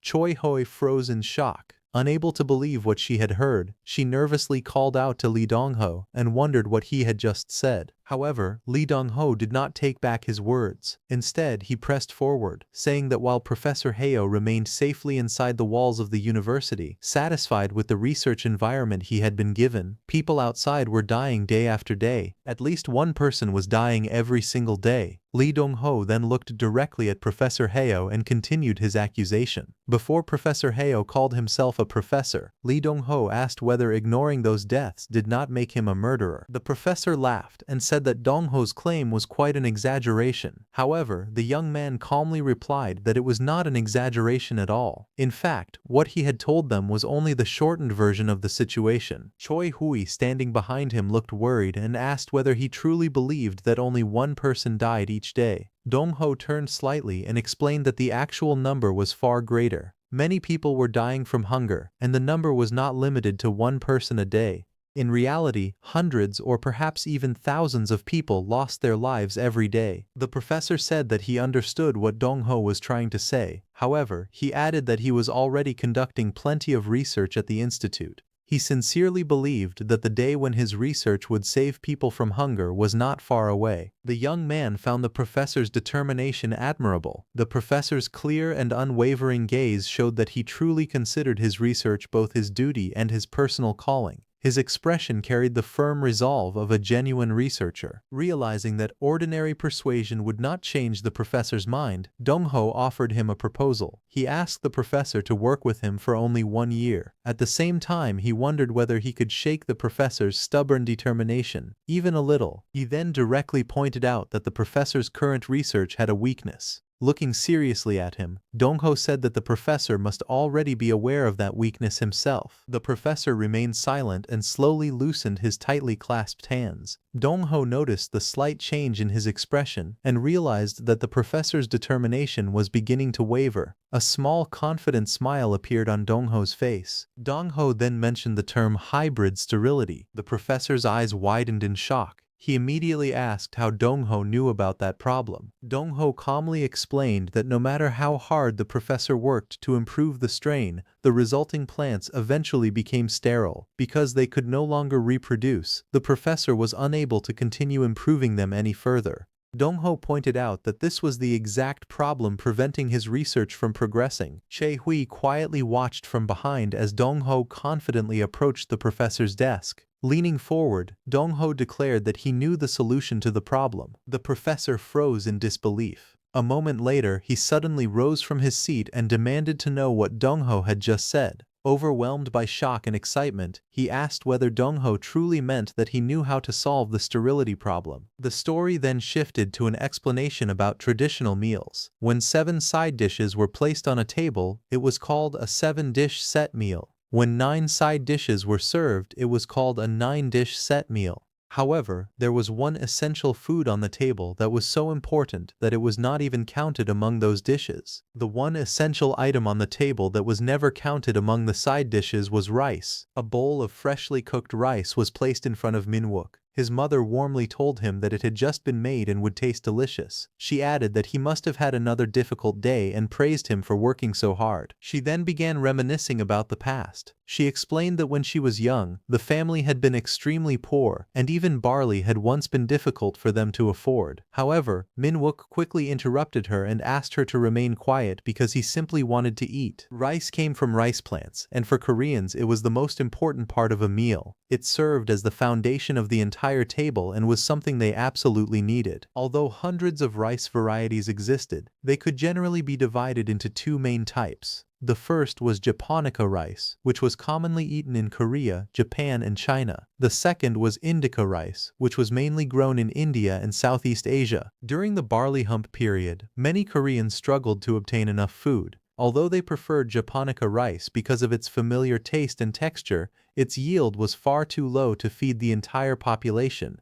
Indica rice, on the other hand, produced a much larger harvest, but most Koreans found its taste so unpleasant that it was practically inedible. Because of this, researchers naturally attempted to cross japonica and indica rice. Their goal was to create a new variety that combined the pleasant taste of japonica with the high productivity of indica. At the time, developing such a variety seemed like the only way to overcome the barley hump crisis. Returning to the professor's research, Dong-ho revealed that he already understood what the professor had been attempting. He explained that the professor was trying to cross japonica and indica rice even though researchers in Japan had already given up on the same idea. Dong-ho clarified that this method was known as distant hybridization. It involved crossing plants that had separated from a common ancestor long ago and had since developed very different genetic traits. Although japonica and indica were both types of rice, that did not mean they were closely related strains. The genetic distance between them was extremely large. Therefore, even when researchers successfully crossed the two varieties, defects often appeared in the following generation. Eventually, the hybrid plants became sterile and could no longer reproduce. The professor stared at Dong-ho in complete shock. He could not understand how Dong-ho knew so much about the exact difficulties of his research. Growing increasingly suspicious, he asked whether Dong-ho was also a plant breeder like him. Dong-ho calmly explained that he was only a businessman who wanted to help the professor. However, he made it clear that he had no intention of helping someone who remained safely inside the university while people outside continued starving to death. He then confidently told the professor that everything could change if he decided to work with Dong-ho and his team. The professor stared at him in disbelief and wondered where such overwhelming confidence came from.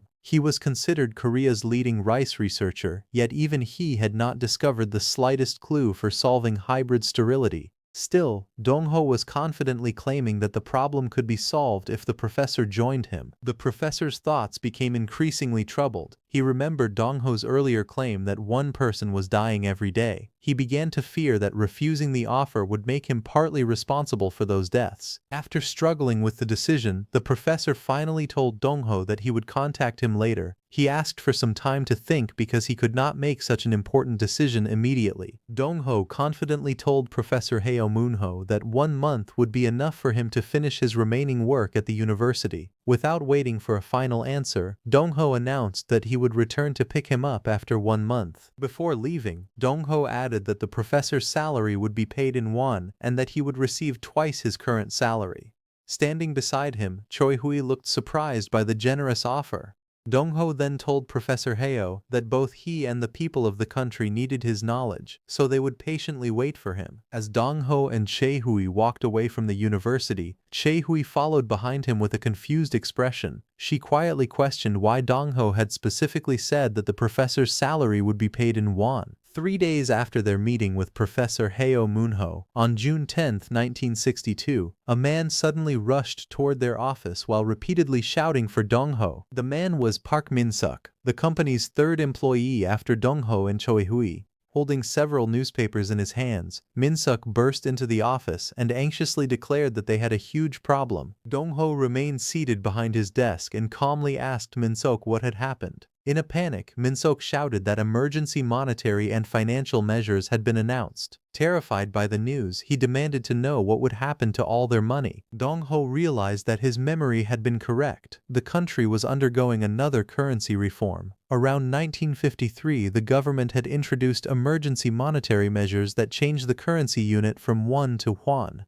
Now, nearly 10 years later, the military government was once again implementing emergency monetary and financial measures. Under the new reform, 10 yuan would be converted into 1 won. Dong-ho understood that the government needed to reduce the size of the currency unit because inflation had risen too high. However, the reform involved far more than simply changing the name and value of the currency. Park Min-suk anxiously read the announcement aloud. Beginning on June 10, 1962, all circulation and transactions involving yuan were banned. Every form of payment in yuan had to be deposited into a financial institution. After that, access to the deposited funds would be frozen. Dong-ho calmly confirmed that Min-suk's understanding was correct.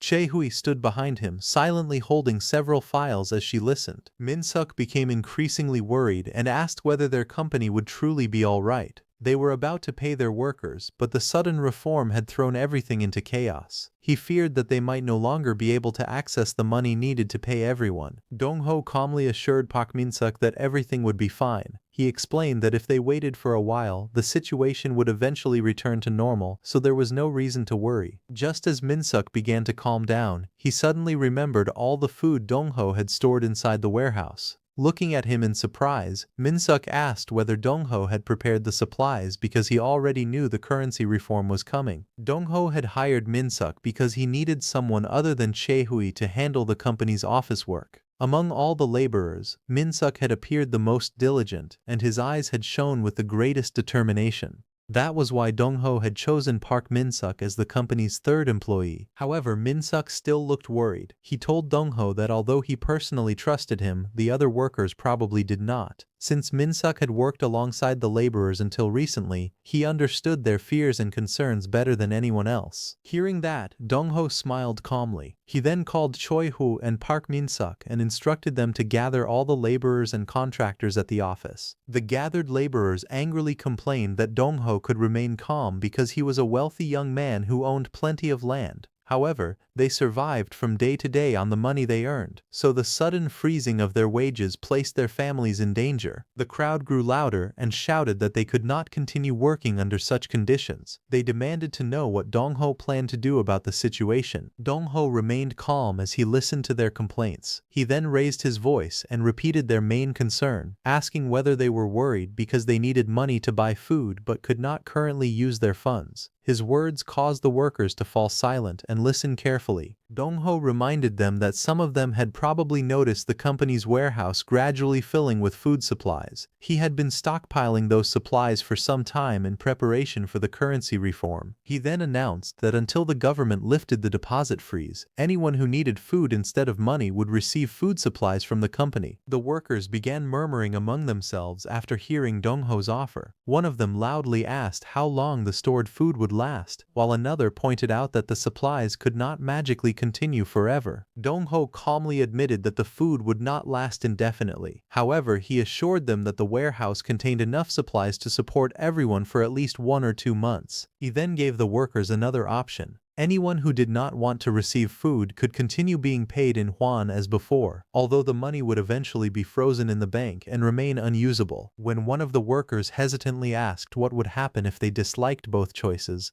Dong-ho smiled and told them that they were free to leave the company. The entire crowd froze in shock. Dong-ho then raised his hand and issued a firm warning. Any worker who chose to leave now would never be accepted back, even if they regretted the decision and later begged to return. Everyone looked worried after hearing about the currency reform. Dong-ho told everyone that even if the reform turned everything upside down, they still had enough supplies to survive for 1 or 2 months, and if anyone still did not like the deal, they were free to leave. But he warned them that if they walked away now and later tried to come back, he would never take them back. Then Dong-ho asked if they had any better option at that moment. He asked if there was any other place besides this one that could promise to feed them for the next 2 months. Dong-ho then told everyone to work there for 2 months. He said that if things still had not improved by then, they could decide what to do next. Dong-ho told the crowd that they could always change their minds later. He said that he would be in the office, so they should talk among themselves first. Then Dong-ho told them to send a representative to him once they made a decision. He said they could call it both the carrot and the stick. The people started discussing the offer among themselves. Meanwhile, another young man thought that it was a risky move and could not be taken back, but for now, it was the best choice. Later, Choi Hui spoke with Dong-ho in the office. She asked him about what he had said to Professor Heo Moonho. She wondered if Dong-ho had actually predicted the whole situation in advance. Dong-ho was surprised by her question.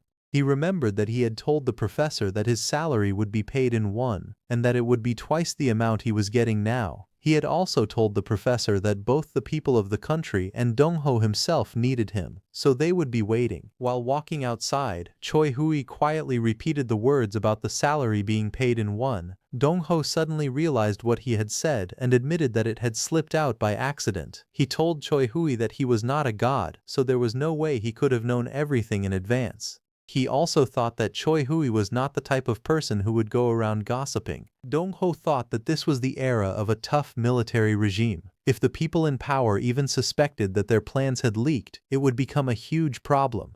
Because of that, he decided it was better to stay cautious. Anyway, Dong-ho knew that the bank freeze issue should be fixed in less than a month. That meant there was something important he needed to do during that month. He was finally going to see his mother. Later, Dong-ho traveled by train with Choi Hui. While looking out the window, he said that the sky was really clear that day. Then he asked Choi Hui if she also thought so. Choi Hui became flustered and could not answer properly.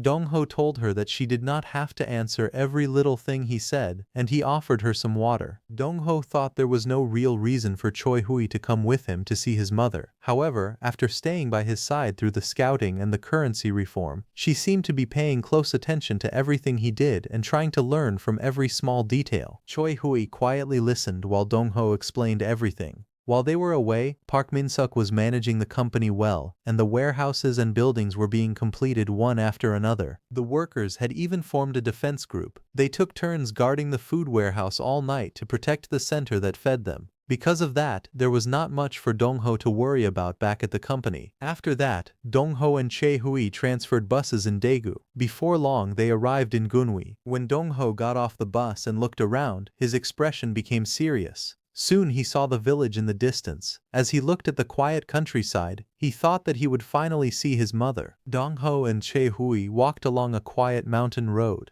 Dong-ho thought that maybe he should have ignored the stocks in the research center for a while and come down to see his mother from the very beginning. He remembered that the eldest son, Lee Dong-ho, had run off to Seoul with all of the family's savings. He wondered how long a poor family could really survive after something like that. While they were walking, someone suddenly called out to him and asked if he was Dong-ho. Dong-ho realized that the man was someone from his memories. Dong-ho recognized him as Hwang Jae-suk and greeted him after a long time. Hwang Jae-suk was surprised and praised Dong-ho, saying that he had really picked up the Seoul accent after going there. He also said Dong-ho looked pretty cool. Hwang Jae-suk noticed that Dong-ho had many bags and offered to give him a ride. Dong-ho got onto the cart and nervously asked how his family was doing. Hwang Jae-suk asked if he meant his younger siblings. Then he said he felt like Dong-ho might punch him if he answered honestly. He then asked if Dong-ho was really the one who should be asking that question.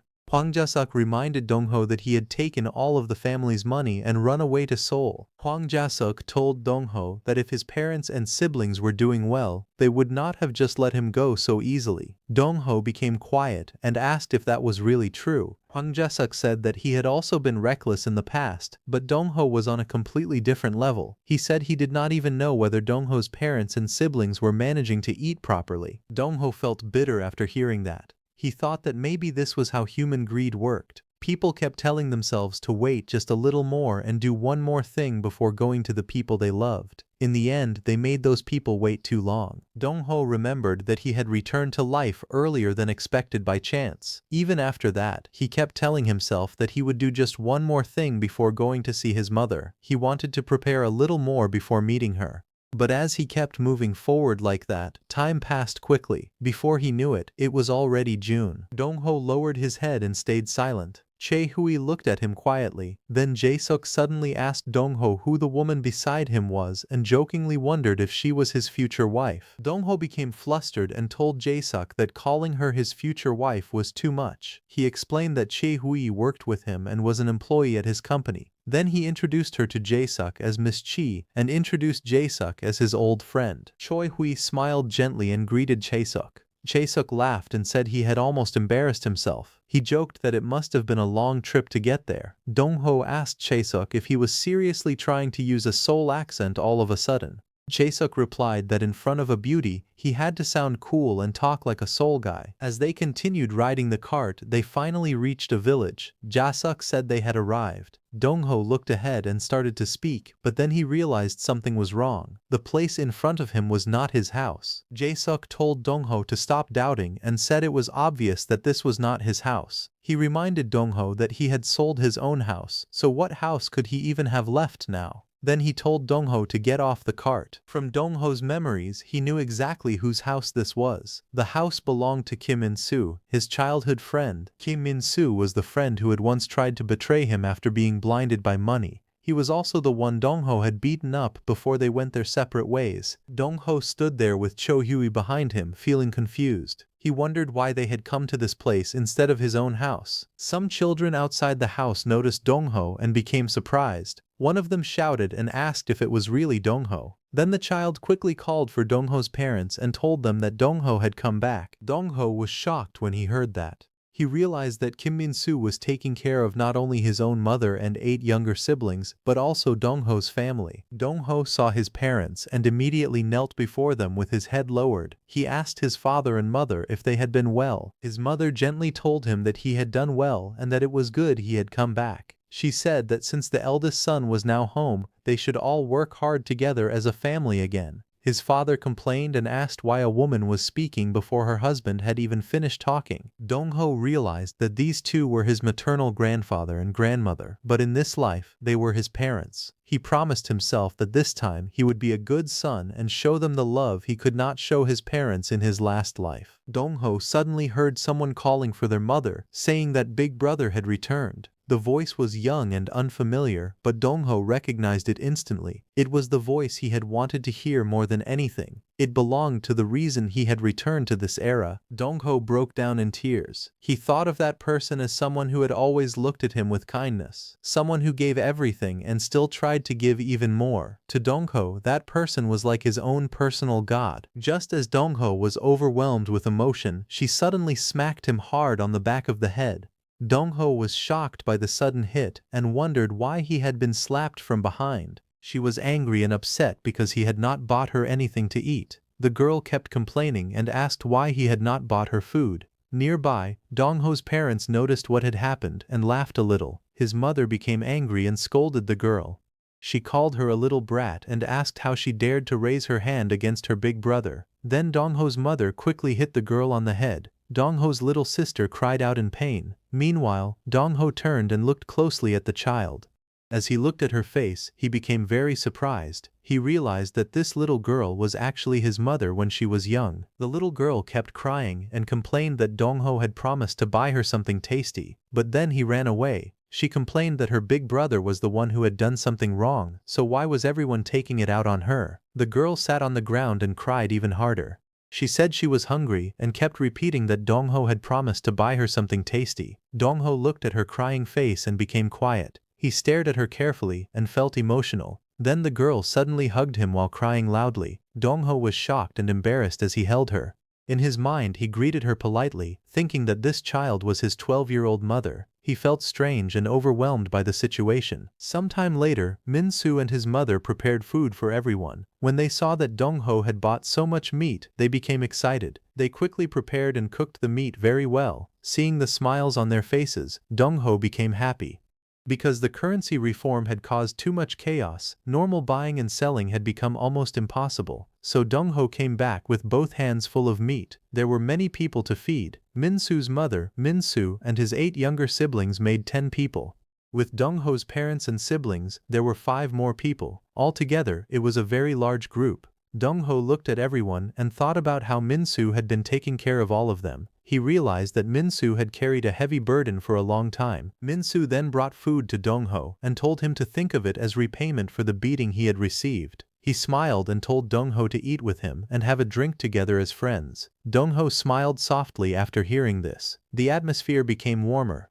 After that, Dongho's father told everyone to sit down and eat. The children immediately became excited and rushed toward the food while shouting happily. The little girl suddenly shouted for her mother while everyone was eating. Her mother became angry and asked why she was yelling at the table during the meal. The girl looked at the bowls and became even more upset.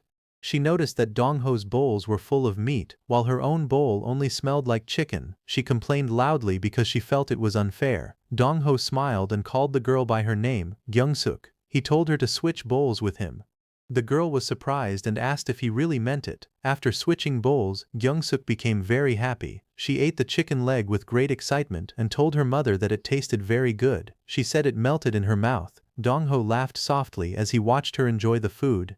But the girl still complained that her mother, father and big brother had been keeping all the good food for themselves until now. Dongho smiled gently and asked if the food was good. Then he told her to eat a lot. He said that from now on, her big brother would buy her plenty of meat so she could eat as much as she wanted. Dongho looked down quietly, and suddenly his chest began to ache. He looked at the 12-year-old Lee Gyeongsuk, who was happily eating in front of him. He thought that the young Lee Gyeongsuk he had never seen in Min-wook's life was very bright and pure. She said whatever she wanted without holding back, and smiled like any normal child. Dongho wondered how many hardships she had gone through in life. He wondered how many times she had swallowed her pain, held her chest in secret, and comforted herself while moving forward. He remembered his mother from his own life. During meals, she would say that she did not really like meat, and that the lettuce was fresh and tasty. Dongho realized that she had probably only said that so others could eat the meat instead. That thought made Dongho feel even heavier inside. Later that night, Dongho sat outside with young Gyeongsuk under the night sky. Gyeongsuk told him that, to her, her big brother was the coolest person in the world. Dongho was surprised and said he was not cool at all.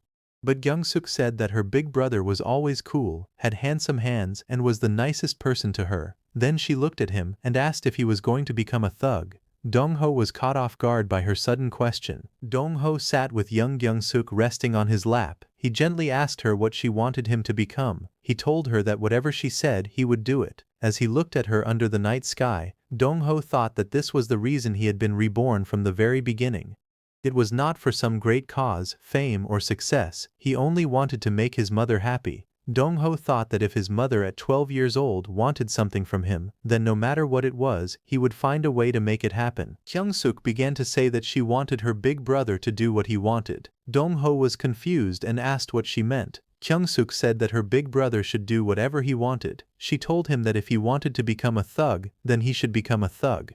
And if he wanted to become president, then he should become president. He could do anything. Dongho was deeply moved by her words. He looked at her and thought that no matter the era, his mother had always been the one person who prayed only for his happiness. Dongho gently asked her if it was really okay for him to leave home again. Gyeongsuk said it was okay. She told him that if he lived his life while holding himself back and giving up on what he wanted, then they would also have to live like that. She said that if Dongho did not follow his heart, they would only feel bad too. Then Gyeongsuk told him to live the way he wanted. Dongho became quiet after hearing her words. He felt thankful from the bottom of his heart. He thanked her sincerely. As they sat together under the night sky, Dongho silently promised that he would protect Gyeongsuk. Gyeongsuk told Dongho to make sure he was truly happy. She said her big brother could do anything. Then, while half asleep, she said that he was the person she loved more than anyone in the whole world. Dongho looked at the night sky and held her quietly. Her words made him think about what he really wanted to do after being reborn. With his knowledge of the future, Dongho knew he could become rich and live a comfortable life. He could use his awareness of future events to gain money and power. But then he asked himself if that was truly what he wanted. Dongho thought about Gyeongsuk and the promise he had made to protect her. As he carried her in his arms, his expression became serious. In the end, Dongho realized that simply becoming rich was not what he truly wanted. The unclear plans he had after being reborn began to become clear in his heart. He decided that he wanted to live in a truly cool way. He wanted to do something that could help as many people as possible. He also wanted to become a big brother that Kyungsuk would be so proud of that it would make her excited. Dong-ho thought that this would be the last day he looked at her as his mother. From now on, he would see her as the young Kyungsuk standing in front of him. After being reborn, Dong-ho was glad that the first thing he chose was farming. He believed it was the right first step because it helped make sure there were no hungry children like Kyungsuk once was. He also wanted to make sure that none of the neighbors would starve to death. Dong-ho felt that this was a solid first step toward his new path. Then, under the night sky, Dong-ho carried his sister inside the house and made her sleep with Miss Chae. Looking at Dong-ho's sister's smiling face, Miss Choi called out to Dong-ho and told him that he had a good time with his little sister. Dong-ho replied that they had a lot to talk about, so their conversation became long. Then he looked at Miss Choi and said that since they were already on the subject, he had made a sudden decision. Miss Choi looked at him calmly and listened. Dong-ho then told her that he had some new tasks for her to start from tomorrow. The next morning, Dong-ho wondered about moving away from Gunwi. His family found it hard to imagine leaving Gunwi because they had lived there their whole lives. One of them said it might not change much since Dong-ho had said he would prepare a small plot of land for them to farm in Yeongdong. Dong-ho smiled and wondered if it would really be only a small plot. In the end, they decided that the whole family would move to Seoul. Dong-ho walked through the mountains and thought about Gunwi. It was not an impossible place to live, but transportation was difficult. With the current level of development, it was hard to even keep up with the news. Also, the old family house was already gone, so moving to the city felt like a better choice. Later that night, Dong-ho met Miss Chae outside. He told her that there was something he wanted to ask of her. Miss Chae looked at him with a calm smile and waited for him to speak. Choi Hui helped Dong-ho and his parents with moving his siblings to new schools and organizing their household belongings. Thanks to her help, they finished packing everything within a week and left for Yeongdong, Seoul. At the train station, someone told Dong-ho that this time he was the one getting on the train and leaving. Dong-ho calmly replied that it was not like they would never see each other again. He reminded them that they and their family could come to Yeongdong anytime. Dong-ho also suggested that Min-soo come to Seoul, but Min-soo was not like him. Min-soo did not want to leave behind the home and work he had built there. More than anything, he did not want to move far away from his father's grave. Dong-ho then told Min-soo that they still had not had that drink together. He told Min-soo to think about his younger brothers and sisters and show them more of the world. He said that whenever Min-soo was ready, he could come with only the clothes on his back and not worry about anything else. Before leaving for Seoul, Dong-ho opened a bank account in Min-soo's name and deposited money for him. The deposit freeze from the currency reform would soon be lifted. Once Min-soo withdrew the money, he and his family would be able to eat and live comfortably for a while. Min-soo stood near the train and bowed deeply, feeling grateful for what Dong-ho had done for him. Dong-ho thought that because Min-soo had taken care of his family while he was gone, the money was not something he would ever miss. He also thought that maybe the old Lee Dong-ho had treated his friend like a servant, but Dong-ho did not want to do that anymore. As the train prepared to leave, the children became excited and shouted that it was departure time. Min-soo became emotional and ran after the train. He shouted that he was sorry and thanked Dong-ho. Dong-ho decided to trust Min-soo one more time because they were friends. After arriving in Seoul, Dong-ho met the real estate agent again. The agent laughed happily and said that he had been lucky to meet Dong-ho as his benefactor that year. He said the deals he had made with Dong-ho were worth more than all the business he had done in his past years combined. The house Dong-ho had first prepared was still under construction, so the real estate agent quickly bought another house nearby. It was big enough for the 6 people in Dong-ho's family to stay in for a while. Dong-ho's father looked at the land in front of them and asked if the real estate agent had said that land belonged to them. He wondered if the paddy field nearby was the place. Dong-ho's father thought that must be the field he would farm. He sighed and said that farming such a large area would break his back. Dong-ho smiled awkwardly and told him that was not the land. His father then pointed to another field and guessed that it might be the correct one because the size looked just right for farming. But Dong-ho again told him that it was not that place either. His brothers became confused and asked if the big plot over there was theirs.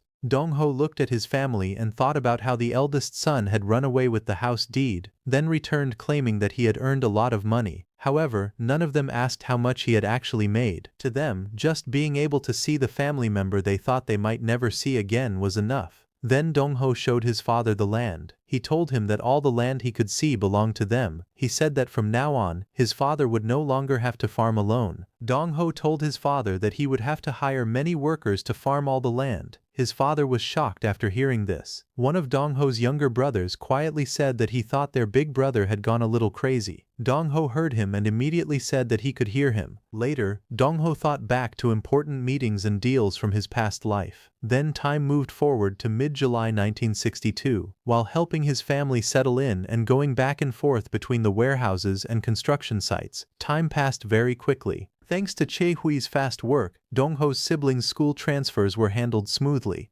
Gunhui had been a rural area, and Yongdong was still countryside too, so everyone adjusted without much trouble. As Choi He had more and more people to meet for work, she started wearing more practical clothes. Once the shock from the currency reform began to calm down, Professor Hyo Moonho decided to join Dongho. He probably accepted Dongho's offer not because of the salary or the title of research center director, but because he believed they might finally solve the hybrid sterility problem. Around the same time, the research center building was completed. Professor Heo and a few of his students and the researchers who had worked with Professor Heo also started coming to the center. Dongho knew they were not there because they trusted him. They came because they trusted Professor Heo. Professor Heo had placed his hopes on Dongho and told them about this new research center that they had never even heard of before. Dongho told them that commuting out to Yeongdong must be tiring. He said the dorms would be finished within a month or two, so he asked them to bear with it a little longer. Professor Heo replied that enduring things was what researchers were best at. He also said he had not been sure that a seed research center would really be built,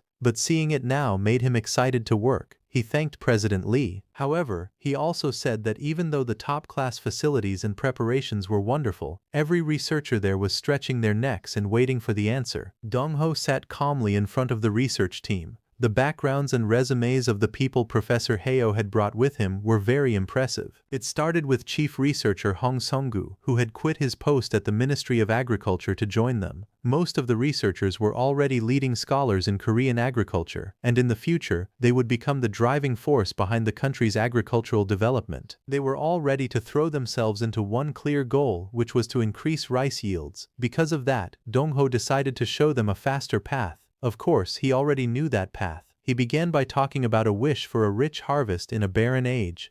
Then he explained that everyone knew Annam rice had very high yield, while Japonica rice was better in taste. Dongho explained that if crossing Indica and Japonica rice with only 2 types did not solve the sterility problem, then they should use 3 types instead. The researchers were shocked and asked what he meant by using 3. They wondered if such an idea even made sense. One researcher said they should at least listen to him until the end. Dongho believed that if it was Professor Heo who would one day develop unified rice, then he would definitely understand. Dongho explained that they were currently using Japonica as the base and trying to graft it onto the high yield of Indica. He said that this was their blind spot. The base strain should be Indica first. He added that, for now, yield should be the top priority. One researcher realized that Dongho was right. The main purpose of their current research was yield. Dongho then suggested calling the distant cross between Japonica A and Indica B hybrid C. Dongho explained that distant hybridization meant crossing crops that were only distantly related and had very different genetic traits. He said hybrid C had half of each parent's traits. He explained that hybrid C also had half of the Indica line that was genetically close to C's base. Dongho then asked them what they thought would happen if they did that. He said that, by crossing C with D, which was genetically similar to C's base, they could strengthen the high-yield trait of the Indica base at the same time. Professor Heo was shocked and said there was no way. The other researchers also became surprised as they realized what Dongho meant. They understood that he was talking about the 3-way hybrid method. Professor Heo became excited and said that this was it. Dongho calmly said that Professor Heo understood right away. In his mind, Dongho knew that Professor Heo had spent years solving this exact problem through endless trial and error in the original timeline. Dongho then looked at him and asked if he understood. One of the researchers raised his hand and said that he had a question. The researchers were surprised when Dongho immediately understood the core problem with the 3-way hybrid rice project. He pointed out that if the base parent was an Indica variety, then the final hybrid rice would naturally lean more toward the Indica type instead of being a true balance between Indica and Japonica. The senior researchers admired his sharp insight and praised him as someone who could grasp the heart of a problem instantly. Dong-ho calmly agreed with their conclusion and suggested that they use seedlings that were closer to the indica type.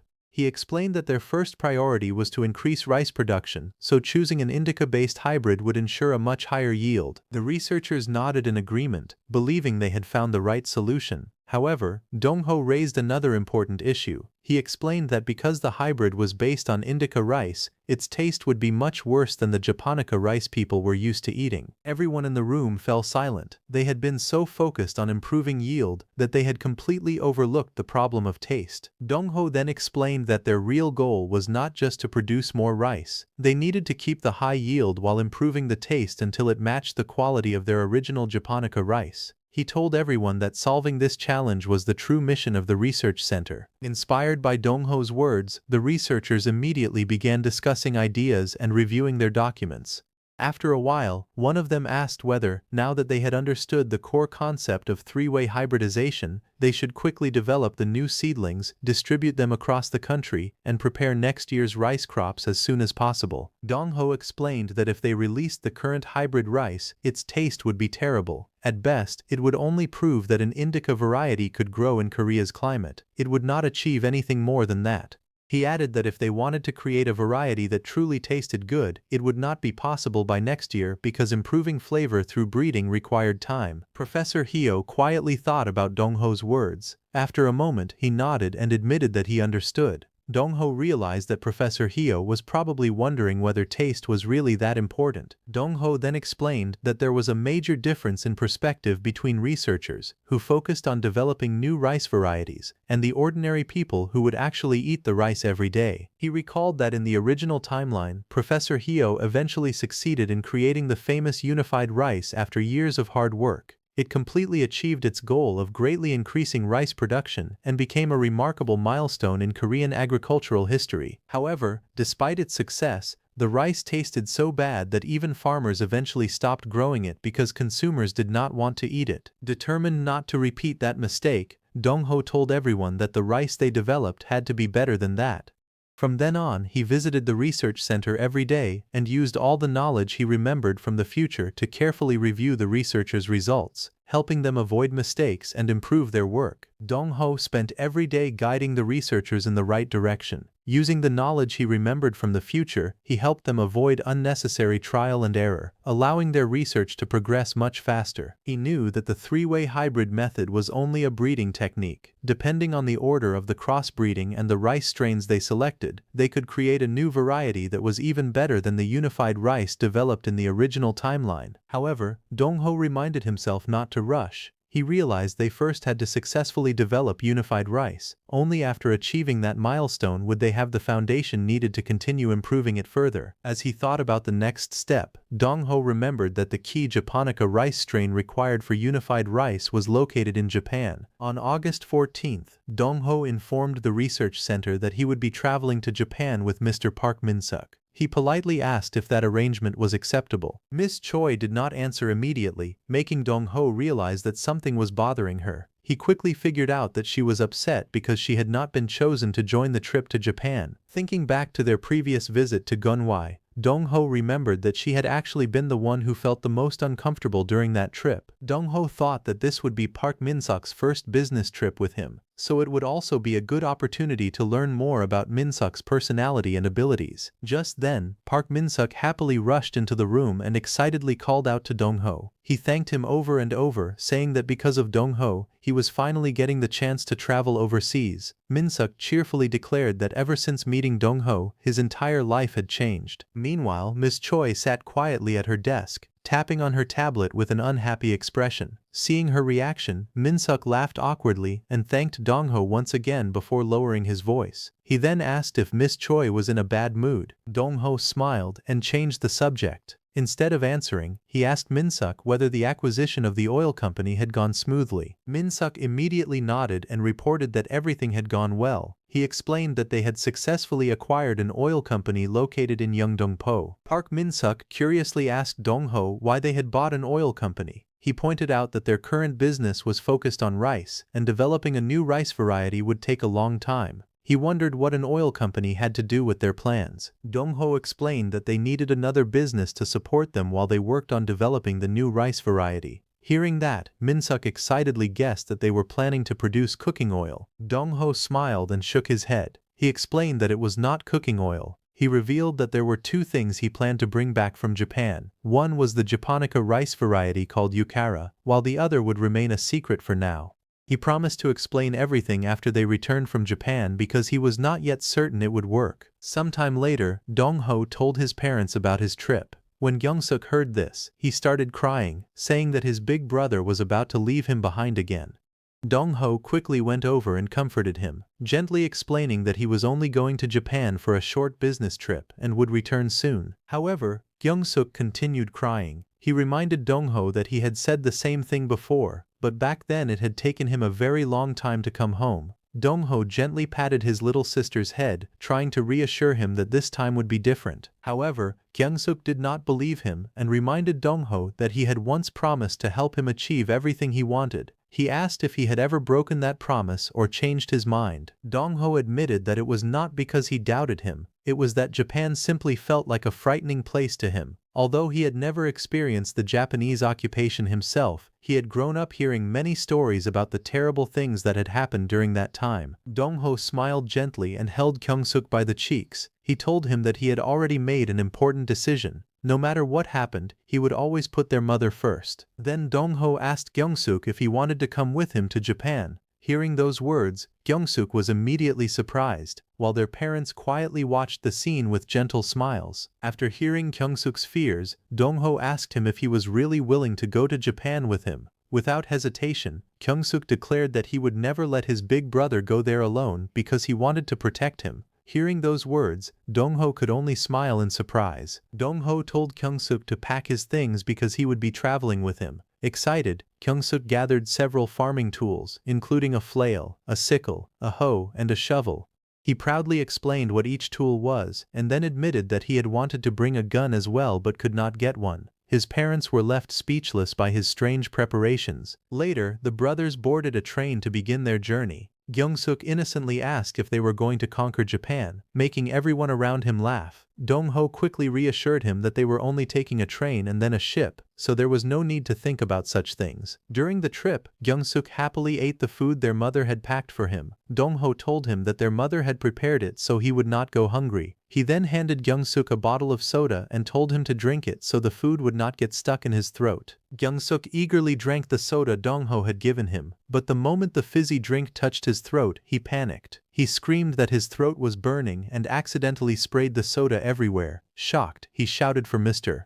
Min-suk and complained that Dong-ho had made him drink something strange. He even wondered if it was some kind of pesticide, making everyone around him laugh. Watching Kyung-suk's reaction, Dong-ho smiled awkwardly. As he looked at his mother, he realized how different she was from the person he remembered. Every time he saw her now, she seemed happier and more cheerful, and that filled him with joy. Mr. Min-suk patiently explained that the drink was simply soda. He told Kyung-suk that it was fizzy, which was why it made his throat feel strange, and that people drank it because it tasted good. Kyung-suk finally calmed down and declared that he would be relying on Mr. Min-suk from now on. After enjoying the train ride, the group transferred to a ship at Busan port. Before long, they arrived in Osaka, Japan. Looking around the city for the first time, Kyung-suk quietly realized that this was the real Japan. Even so, Mr. Min-suk nervously asked Dong-ho if it was really alright for him to be there.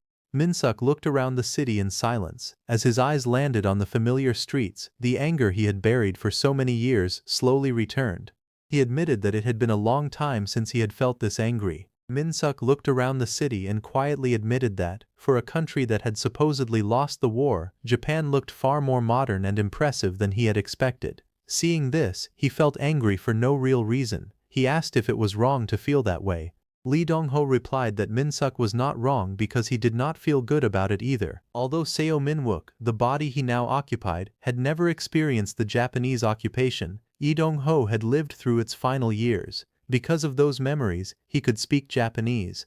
The painful memories of the occupation still remained in his mind, making it impossible for him to look at the situation in a positive way. He reflected that Japan was a country that had lost World War II. It had been a war criminal nation that suffered devastating destruction from nuclear bombs. Its economy should have been pushed back by decades because of the massive war reparations it was expected to pay. But Japan had recovered so quickly because of the Korean War. When the war broke out, Japan became a major supplier of weapons, equipment, and other military goods.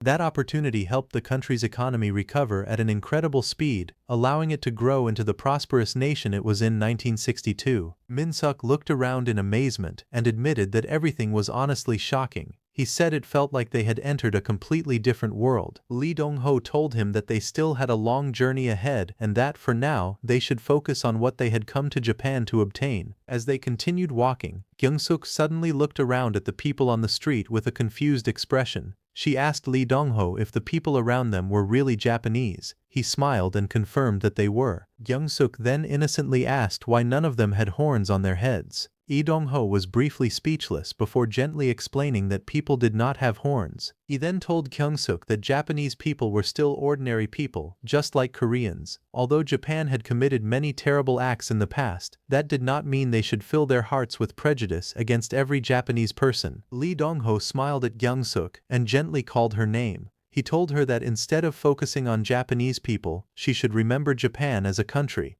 He explained that even after losing a war, Japan had managed to rebuild itself and become a prosperous nation. He then promised Kyung-suk that he would make their own country, the country she lived in, even better than Japan one day. Hearing those words, Kyung-suk smiled brightly. She happily agreed and declared that she would always believe in her big brother. Just then, Lee Dong-ho noticed that Kyung-suk was still carrying a wooden laundry paddle. Smiling awkwardly, he told her to put it away somewhere. Min-suk looked at the paddle in surprise and asked how she had even managed to bring it all the way there. Min-suk quietly asked Kyung-suk if she really thought they could pull this off. Kyung-suk confidently whispered that they had no other choice because they were the only ones who could do it. Min-suk nodded. He recalled how difficult their journey had been. It had taken them 7 full days to travel from Osaka to Hokkaido. The trip had been so exhausting that even Lee Dong-ho had collapsed from fatigue along the way. Kyung-suk agreed, saying she had never expected her big brother to end up in such a state. As they hid in a rice field, they spotted an old farmer harvesting rice with a sickle. Min-suk quietly asked Kyung-suk if she trusted him. He then asked if she also trusted the uncle beside her. Before he could continue, Kyung-suk interrupted him and asked if he trusted her instead. Min-suk smiled and firmly replied that he did. He declared that they absolutely had to bring back the yukara rice seeds. Just then, the farmer suddenly noticed them. The old man turned around in surprise, making both Min-suk and Kyung-suk freeze in shock as they let out startled cries. Lee Dong-ho suddenly appeared behind Min-suk and Kyung-suk with a cheerful smile, startling them. Teasingly, he asked if they had really been planning to steal the rice seeds. Embarrassed, Min-suk quickly laughed and explained that it was all a misunderstanding. He admitted that he and Kyung-suk had simply gotten too carried away while pretending to carry out a secret mission. Smiling, Lee Dong-ho pointed toward the fields and explained that yukara rice was growing everywhere in the area. Realizing their dramatic plan had been completely unnecessary, Kyung-suk loudly declared that even though their grand plan had been exposed, they still could not give up. Lee Dong-ho watched the two with a smile. He already knew that Min-suk was unusually good at getting along with people, but he had not expected him to become so close to his little sister in such a short time. He felt grateful for that. Min-suk and Kyung-suk continued their playful act, promising each other that they would complete their mission safely. Kyung-suk saluted him and enthusiastically replied, "Yes, Captain." Lee Dong-ho then approached the owner of the rice field and asked if he could buy some yukara rice seeds. The farmer looked confused at first, but after Lee Dong-ho offered to pay extra, the old man happily agreed. Lee Dong-ho carefully looked at the yukara rice in the field and realized that these were the valuable seeds he had been searching for. As he held a handful of seeds in his palm, he thought that if he could bring them back to Korea, Director Hyo and the agricultural researchers would be able to develop a brand new rice variety. He believed that this new rice could one day help feed countless people. He carefully placed the precious seeds into a small glass bottle for safekeeping. He also thought that if they successfully developed an outstanding rice variety, it would benefit Japan as well because its people also ate Japanica rice.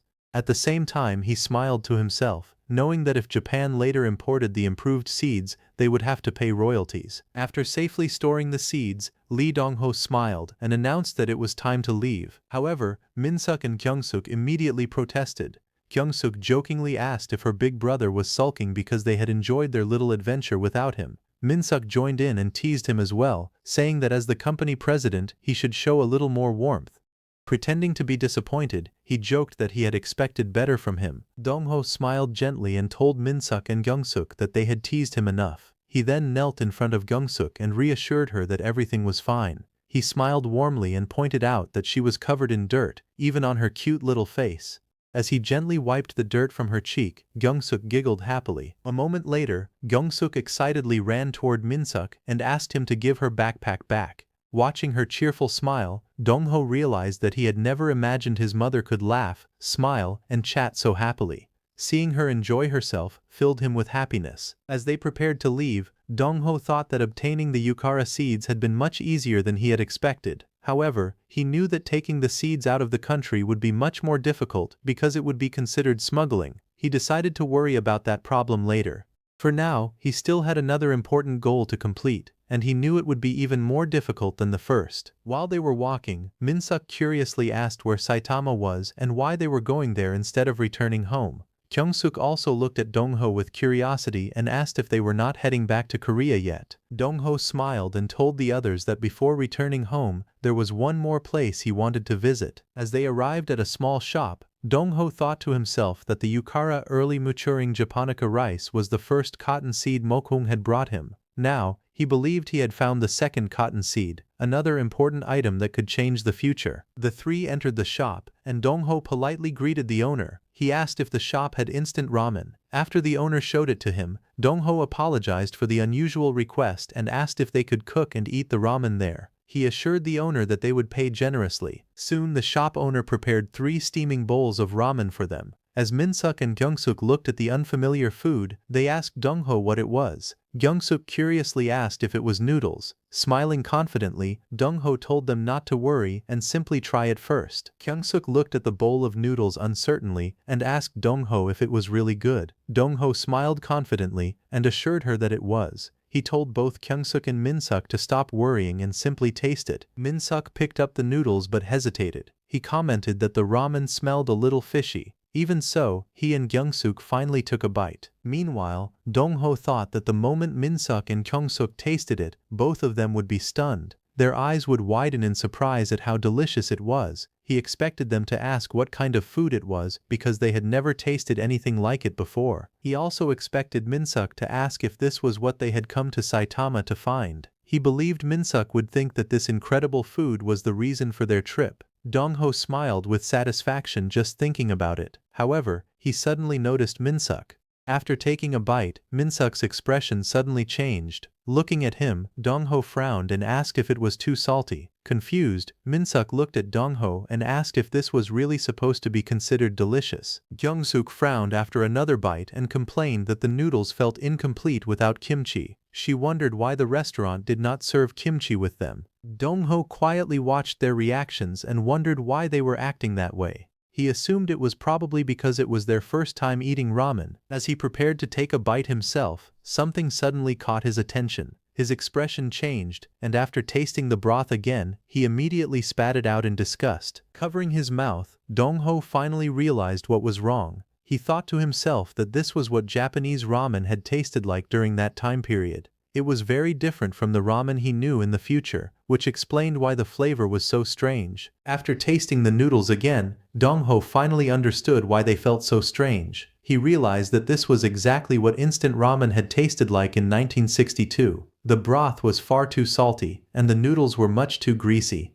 He thought that if chicken broth tasted like this, it would naturally seem fishy and unpleasant to Korean tastes. Then he remembered the ramen from his previous life. Over the years, instant ramen had been improved many times, making it much more flavorful and balanced. A smile appeared on Dong-ho's face as he realized something important. The product they had traveled to Saitama to learn about was this instant ramen.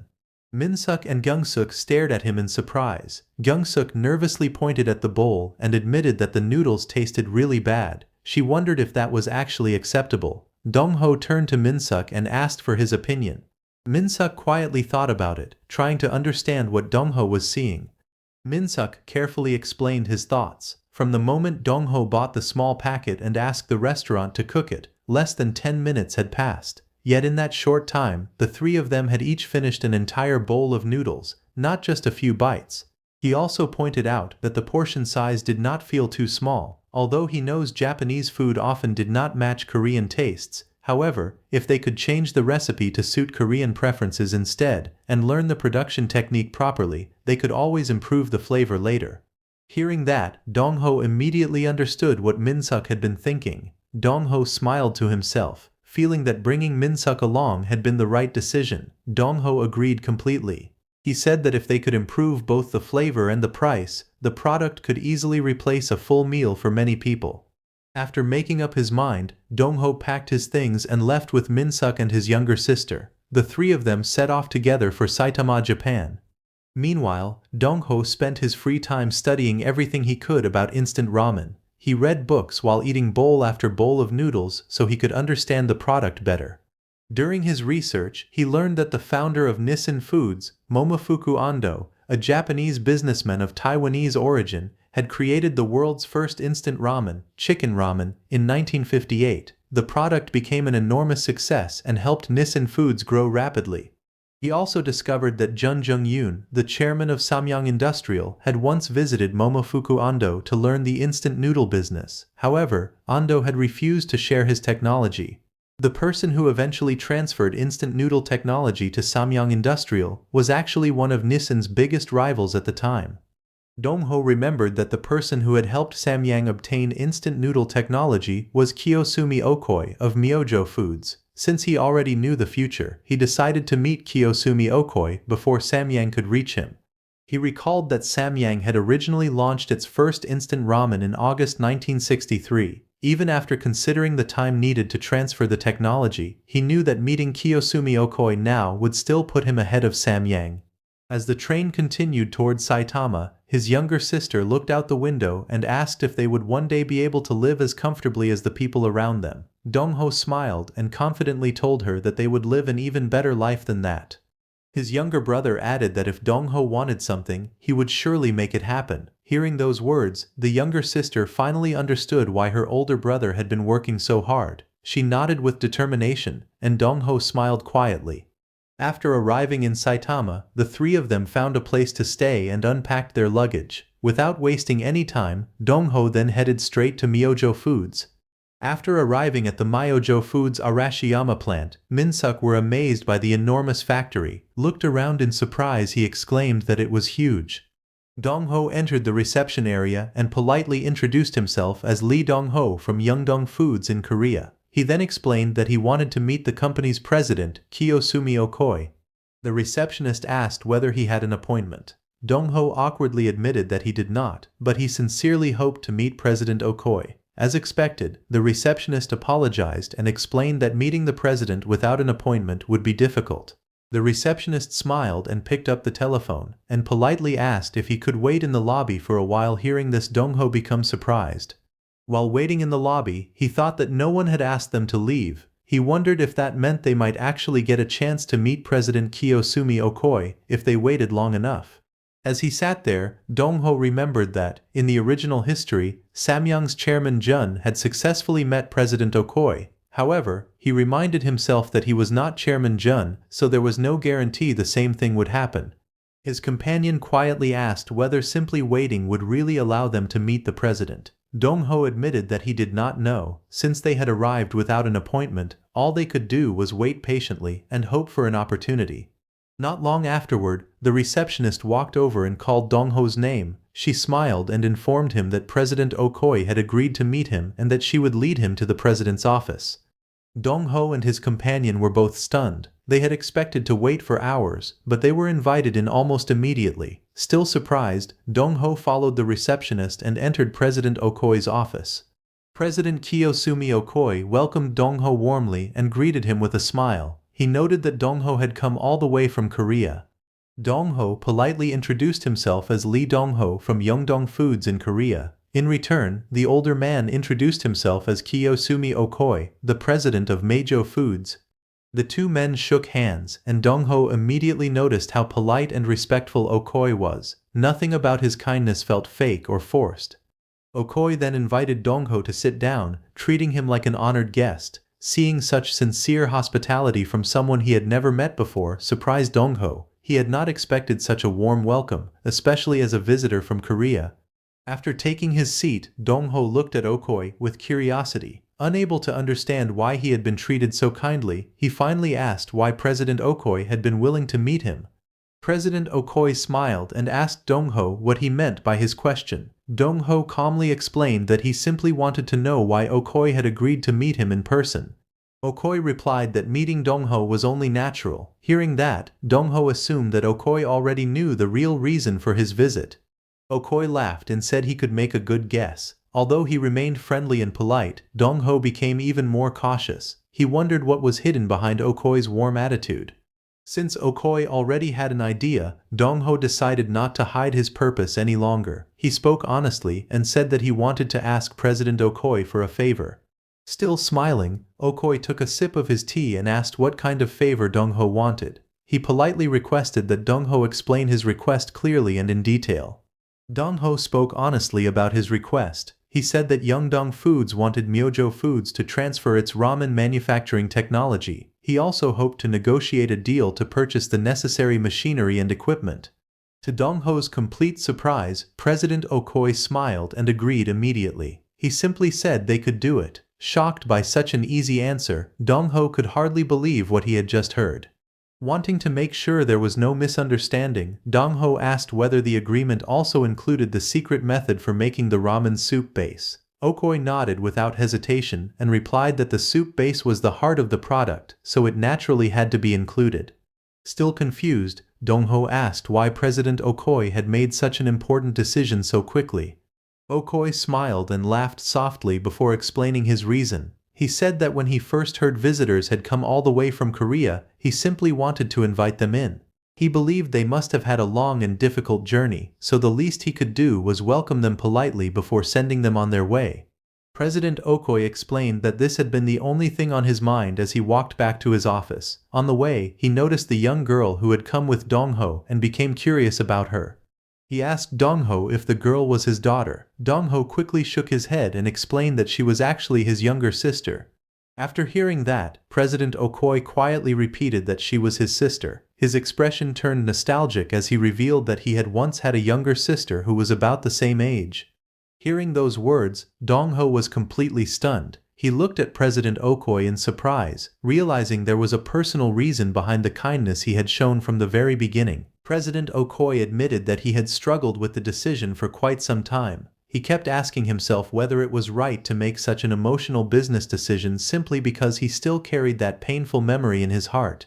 After a long pause, President Okoi sadly revealed what had happened to his younger sister. She had died from hunger. That heartbreaking tragedy was the reason he founded a food company. From that day on, he buried himself in work, hoping that if he worked hard enough, the image of his starving little sister would stop haunting him.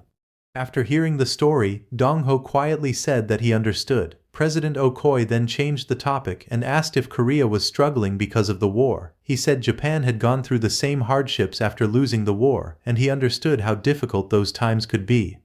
President Okoi explained that after the war, countless children wandered the streets, struggling to survive. They rushed to pick up the sweets that American soldiers threw away, and getting even one proper meal felt like a blessing. Everyone had to do whatever they could just to stay alive. He then recalled that when the Korean War broke out, he felt ashamed of what he was thinking at the time. Deep down, he wished the war would continue because the longer it lasted, the stronger Japan's economy became. The war gave Japan, and him, the opportunity to recover and grow. President Okoi admitted that those feelings filled him with both guilt and gratitude toward Korea. Now, he believed he finally had a chance to repay that debt by helping them. Dongho was left speechless. He thanked President Okoi but admitted that he did not know what to say because everything he had heard had caught him completely off guard. President Okoi smiled warmly and said that seeing Dongho's little sister smiling that day had reminded him of his own younger sister. That smile was beautiful, and it made him feel that helping Dongho was the right thing to do. President Okoye admitted that the smile on Dongho's little sister's face had been so bright and innocent that he could not stop looking at it. He sincerely hoped that Dongho would protect her because it was something he had failed to do for his own younger sister. With a gentle smile, President Okoye told Dongho to return the next day with all the required paperwork. Once everything was ready, they would officially sign the contract. The following day, Dongho returned to the president's office at Myojo Foods with his little sister. President Okoye looked through the documents with a satisfied smile as the two of them waited quietly in front of him, ready to complete the agreement. Meanwhile, confused, Park Min-suk scratched his head and asked President Dongho what he meant. Dongho smiled and announced that Park Min-suk would remain at Myojo Foods to learn the technology. Startled, Min-suk pointed at himself in disbelief and asked if the president really meant him. Dongho explained that someone had to properly learn the technology. However, Min-suk could not understand why President Dongho had chosen him instead. Before the conversation continued, Dongho politely asked President Okoye to excuse them for a moment so he could speak with Min-suk privately. Laughing warmly, President Okoye agreed and told them to take all the time they needed. Then Dongho turned to Min-suk and casually asked how old he was. Still confused, Min-suk replied that he was 25 years old and wondered what his age had to do with anything. Dongho smiled and said that being 25 was perfect. He then surprised Min-suk by announcing that he would become the new director of Yeongdong Foods. Park Min-suk was completely stunned by Dongho's sudden announcement. In shock, he could only stare at him and ask if he had heard correctly. Dongho smiled and explained that he could not keep calling him Min-suk forever since he was actually younger than him. He added that it was time for their company to start looking more professional, one step at a time. From then on, he said, everyone would address him as Director Park. Min-suk nervously thanked Dongho for the opportunity, but he could not understand why he was being promoted so suddenly. Smiling, Dongho told him that if he truly did not want the position, he was free to refuse it. He then asked how many years it would normally take for Park Min-suk to become a director. After thinking for a moment, Min-suk admitted that it would probably take around 20 years. Hearing that answer, Min-suk finally understood what Dongho was trying to do. He respectfully bowed his head and thanked him, saying that he looked forward to working with him from then on. Dongho believed that Park Min-suk had already proven his good character. At first, he had hired him simply because he was hardworking, but over time he realized that Min-suk had a natural talent for building strong relationships with people. Dongho thought that once the ramen business started growing and more employees joined the company, Min-suk's ability to connect with people would become one of the company's greatest strengths. After that, the company president Okoye suggested that they finalize the contract. They agreed that Park Min-suk would stay behind in Japan first to learn the ramen-making technology. As for the ramen machines, they decided that when Min-suk returned to Korea, the payment would be completed and the machines would be shipped together. Dongho noticed that the contract terms barely needed any changes. He sincerely thanked the president, saying that he had been extremely accommodating and that he was honestly overwhelmed by his generosity. President Okoye laughed and said that if he was going to repay a debt, he wanted to do it properly. He also asked Dongho to promise that once the factory was fully operational, he would send his staff to inspect it. Dongho agreed without hesitation, and President Okoye confirmed the arrangement. As they finished signing the contract, the president looked at the little girl beside Dongho and smiled. He remarked that Dongho's little sister was truly adorable. He admitted that he had wanted to meet her in person at least once and was happy that she had come with Dongho. Dongho smiled and told President Okoye that there was no need to thank him. Instead, he said he was the one who was grateful that the president thought so highly of his little sister. After that, both of them shook hands warmly. President Okoye wished Dongho the best of luck, and Dongho thanked him before leaving. Later, the scene shifted to Osaka port. Dongho found Gyeongsuk and Min-suk still together. Min-suk was hugging the little girl tightly while crying with emotion, calling her name over and over again. Gyeongsuk quietly called him Uncle Min-suk and tried to comfort him, but he could not stop crying. Dongho watched them and realized that even after 30 minutes, Min-suk was still overwhelmed with emotion. After a while, Dongho announced that it was time for him to leave. At that moment, Gyeongsuk pushed him backward and told Min-suk that she is leaving, and told him that she would see him again when he returned, reminded him that she had already given in to him enough times. She told him that he was no longer a little child. Hearing that, Minsuk burst into tears and cried that Gyeongsuk had betrayed him. Gyeongsuk simply smiled and reminded him that he had said Dongho would only be gone for a month or two. She told him that when he came back they would have plenty of time to play together. Dongho and Gyeongsuk then walked away while Minsuk watched them sadly. Before leaving, Dongho turned to Minsuk and said that he was counting on him from now on. He reminded him that the future of Yeongdong Foods was now in director Park Minsuk's hands. Minsuk respectfully accepted the responsibility. He promised that he would study hard and return with the ramen machine. With everything settled, Dongho headed toward the port. As Dongho waited in the boarding line, he silently worried about the euchara seeds hidden deep inside his suitcase. If the customs officers found them, it would cause a huge problem. He hoped that security in that era was still relaxed enough for him to get through without any trouble. However, his hopes were quickly shattered when the security officers stopped him. They asked him to open his suitcase, remove his jacket, and empty everything from his pockets for a thorough inspection. One of the officers looked at Dongho suspiciously. He pointed out that Dongho claimed he had come to Japan on a sightseeing trip with his little sister, yet there was not a single souvenir in his luggage. The officer felt that something about the situation did not seem right. Dongho immediately realized that security was much stricter than he had expected. He became nervous and feared that the hidden euchara seeds would soon be discovered. Just then, one of the officers suddenly looked toward Gyeongsuk and noticed something she was carrying. He asked her what it was and wondered if she was holding a weapon. Dongho turned around in shock. A moment later, he let out a sigh of relief when he realized that Gyeongsuk was only carrying a wooden laundry paddle. The officer had mistaken the harmless household item for a weapon. Panicking, Dongho quickly stepped forward and explained that it was not a weapon. He gently told Gyeongsuk that she should put the laundry paddle away. However, instead of listening, Gyeongsuk smiled mischievously while holding it tightly. Seeing her reaction, Dongho became suspicious. He wondered if Gyeongsuk was deliberately causing a scene to distract the customs officers. Gyeongsuk then proudly raised the wooden paddle and explained that it was simply a laundry paddle used for washing clothes. She innocently asked whether people in Japan did not use laundry paddles for washing clothes. The officers were completely confused by her explanation. They could not understand what she was talking about and became even more suspicious. Thinking she might be trying to intimidate or mock them, they angrily questioned her intentions. As Dongho realized that the customs officers were becoming distracted, he quietly encouraged Gyeongsuk to keep moving so they could board the ship as quickly as possible.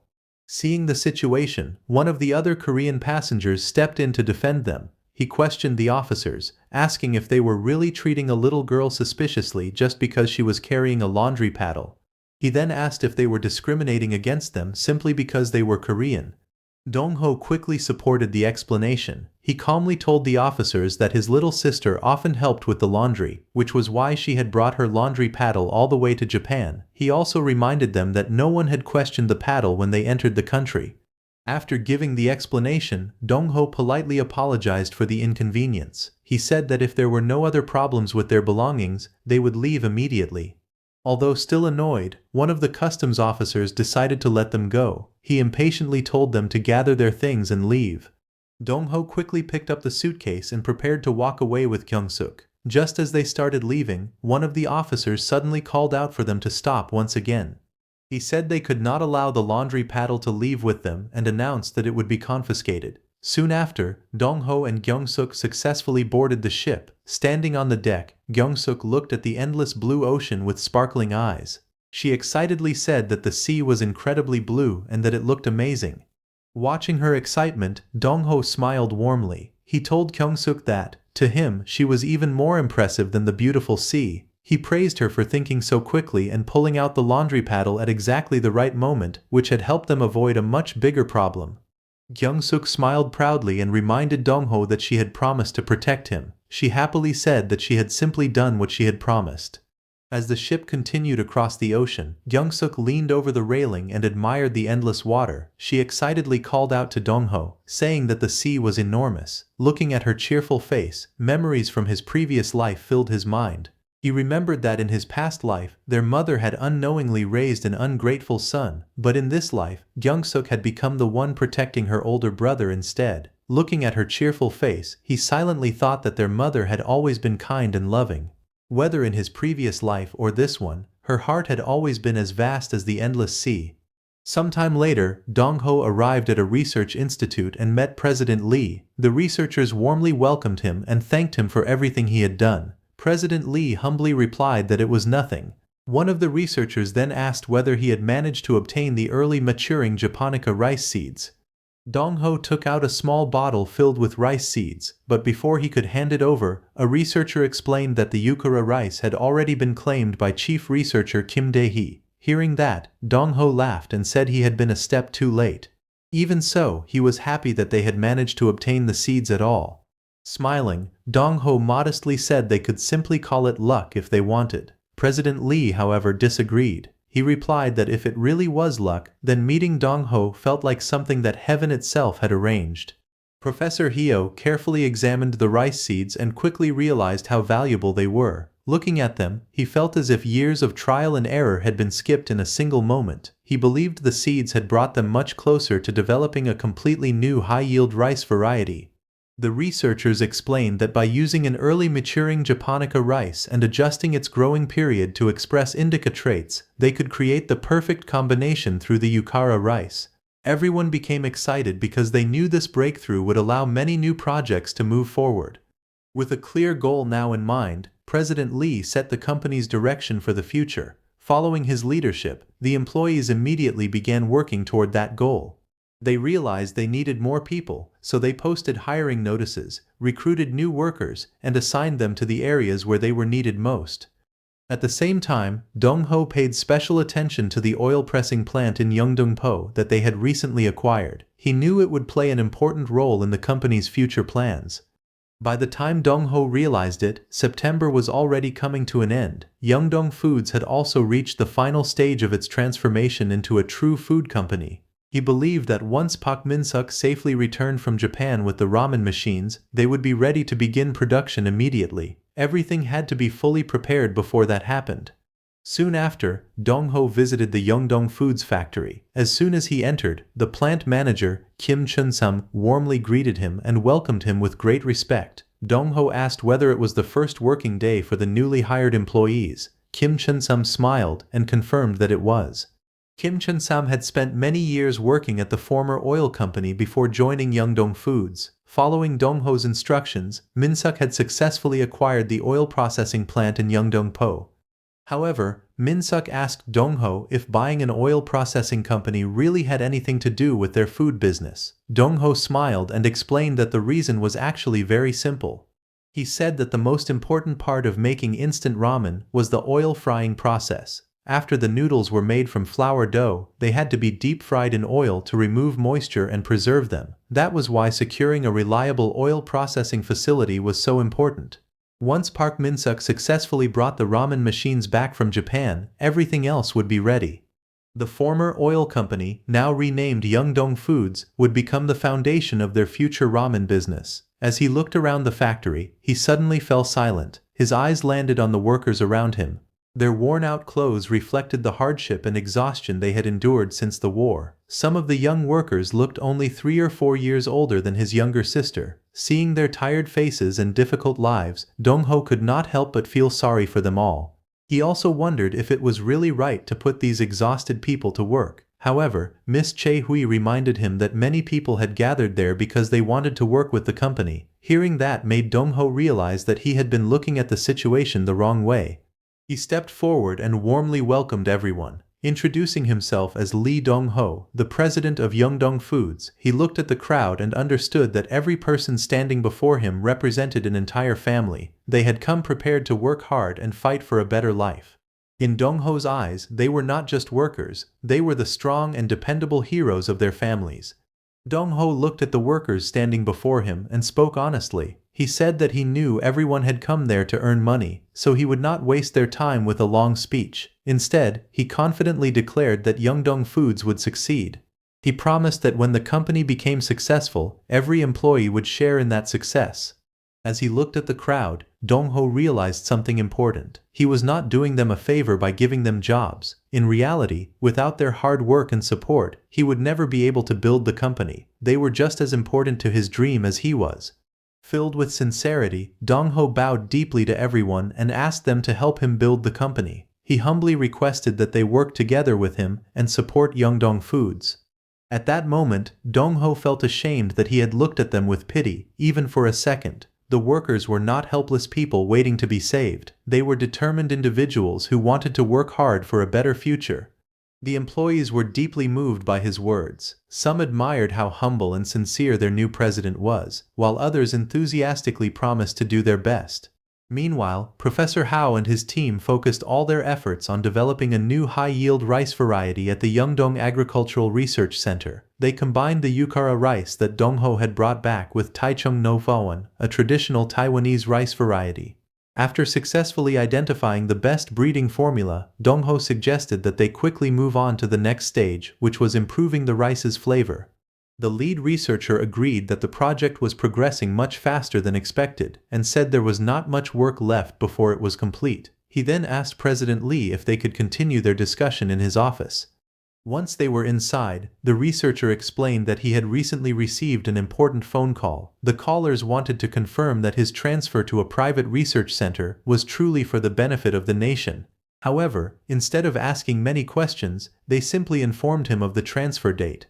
Professor Hao then revealed one more surprising detail. The callers had specifically requested to meet President Lee Dong-ho in person. Professor Hao looked worried and admitted that he was afraid he had dragged President Lee into unnecessary trouble by arranging the meeting. However, Lee Dong-ho smiled calmly and told him not to worry. He explained that even without the director's involvement, he would have met those people sooner or later. If he wanted to build something truly great in the country, facing powerful people was unavoidable. Professor Hao hesitated and asked if Lee really planned to meet them. Lee confidently replied that he did, and told the director not to worry too much. He even said that meeting them now might actually be better. Even after hearing that, Professor Hao remained anxious. He warned President Lee that the people waiting for him were extremely dangerous, and that meeting them could put him in serious danger. The director nervously reminded President Lee that he understood how serious the situation was. He warned him that this was not something he could take lightly because the people waiting for him belonged to the Central Intelligence Agency. Lee Dong-ho calmly replied that he already knew there was nothing light about them. He had decided to walk the true path of a businessman, and in Korea in 1962, that path came with one unavoidable truth. Anyone who wanted to build a great business would eventually have to get their hands dirty. Without showing any fear, Lee asked when the meeting would take place. After hearing the answer, he agreed to meet them on the day they requested at the KCIA. 3 days later, on September 30, the meeting finally arrived. As soon as Lee entered the room, the man waiting for him looked at him with interest. Noticing that Lee was only 20 years old, he remarked that Lee had only recently reached adulthood and commented that he was surprisingly young. As Lee Dong-ho entered the cafe, he was surprised to see that the person waiting for him had come in person. It was none other than Kim Hong-sil, the director of the Korean Central Intelligence Agency, a man who had become the second most powerful figure in Korea before even reaching the age of 40. Kim Hong-sil calmly looked at Lee and casually asked what he would like. Caught off guard by the unexpected question, Lee asked him to repeat it. The director smiled and joked that perhaps young people had poor hearing before explaining that he was simply asking what Lee wanted to drink. Lee politely replied that he did not need anything, but the director ignored his refusal and ordered a cup of coffee for him anyway. As Lee looked around the cafe, he realized they were not meeting inside the KCIA headquarters or some secret underground interrogation room. Instead, they were sitting in a small cafe near the government complex. Even so, the atmosphere was far from relaxing. There were no ordinary customers anywhere in sight. The entire cafe was filled with KCIA agents, and with director Kim Hong-sil sitting directly across from him, Lee could still feel the overwhelming pressure of the meeting. Director Kim casually asked Lee Dong-ho if he liked coffee. Lee replied that he had not drunk enough coffee to know whether he liked it or not. In his heart, however, Lee remembered that in his previous life as Seo Min-wook, he had loved coffee, but he knew he could not answer that way now. In this era, coffee was considered a luxury, so he had to act like someone who knew nothing about it. Sitting in front of the powerful KCIA director, Lee reminded himself that even the smallest mistake could make the situation worse. Director Kim quietly took a sip of his coffee before deciding to get straight to the point. He calmly told Lee to send Professor Heo Munho back. Since the professor had willingly gone to Lee on his own, the director said he would not make a major issue out of it. Lee immediately felt the overwhelming pressure coming from Director Kim. Even though he knew many things about the future, he realized that, at this moment, he was still insignificant compared to the powerful KCIA director.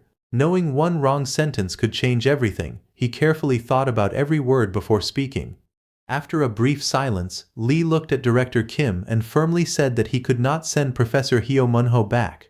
Director Kim paused for a moment and asked what he meant. Inside, Lee felt nervous because there was no gentle way to reject such a powerful man. No matter how carefully he tried to phrase it, the answer would still be the same. Instead of getting angry, Director Kim smiled. He admitted that it had been a long time since he had heard a young man speak so boldly. He said he used to know many young people who talked that way, and sometimes he wondered what had become of them now. Lee remembered seeing Kim Hong-soo on television in his previous life after he had become an elderly politician. But the man sitting in front of him now was the younger Kim Hong-soo, the powerful director of the KCIA and one of the most influential people in the country. The pressure coming from him was far beyond anything Lee had ever experienced. Realizing he had spoken too boldly, Lee immediately apologized. Director Kim calmly accepted the apology and said that as long as Lee understood his mistake, that was enough. He then once again asked Lee to send Professor Hyo back. Lee took a deep breath and explained that Professor Hyo had to stay with their company because they were working on something that would benefit the entire country. Director Kim fell silent and asked what he meant by "for the country." Lee explained that he and Professor Hyo were on the verge of completing research on a new high-yield rice variety. He warned that if Professor Hyo was taken away now, Korea's path to becoming self-sufficient in rice would be delayed by at least 10 years. Director Kim smiled calmly and asked if Lee really believed Korea could achieve rice self-sufficiency by working only on the Yeongdong Plains. He warned Lee not to interfere in matters beyond his understanding and said he would let this incident pass as a warning because Lee did not seem to have any bad intentions. He then explained that Professor Hyo would soon be sent to the International Rice Research Institute in the Philippines. According to Director Kim, that was the true first step toward achieving rice self-sufficiency and the best way to serve the nation. He also pointed out that such an important goal could not be accomplished by a single private company. However, Lee knew the future. In his previous life, Director Hyo had become the heart of the Yeongdong Agricultural Research Center. Many talented researchers gathered there because of him, and the development of unified rice and every improved rice variety that followed would never have been possible without his leadership. Realizing that this was the crucial moment, Lee clenched his fist. He knew he had to stop Professor Hyo from leaving, no matter what. After thinking for a moment, Lee suddenly asked Director Kim why America had become a global superpower.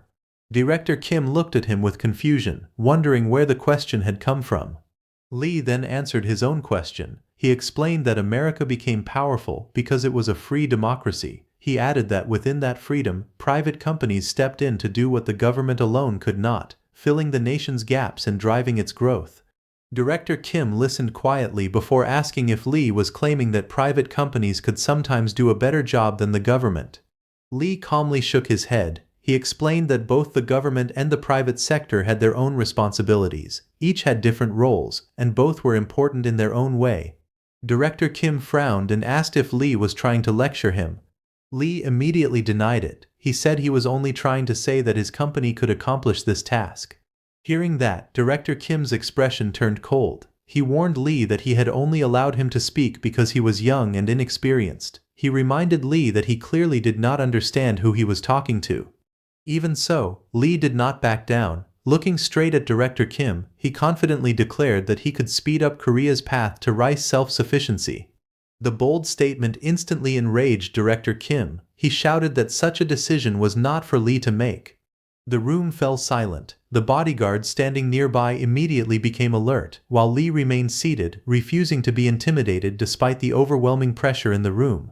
He explained that South Korea was currently poorer than North Korea and sincerely asked Director Kim to trust him. He insisted that everything he was doing was for the country's future and that it was the greatest act of patriotism he could offer.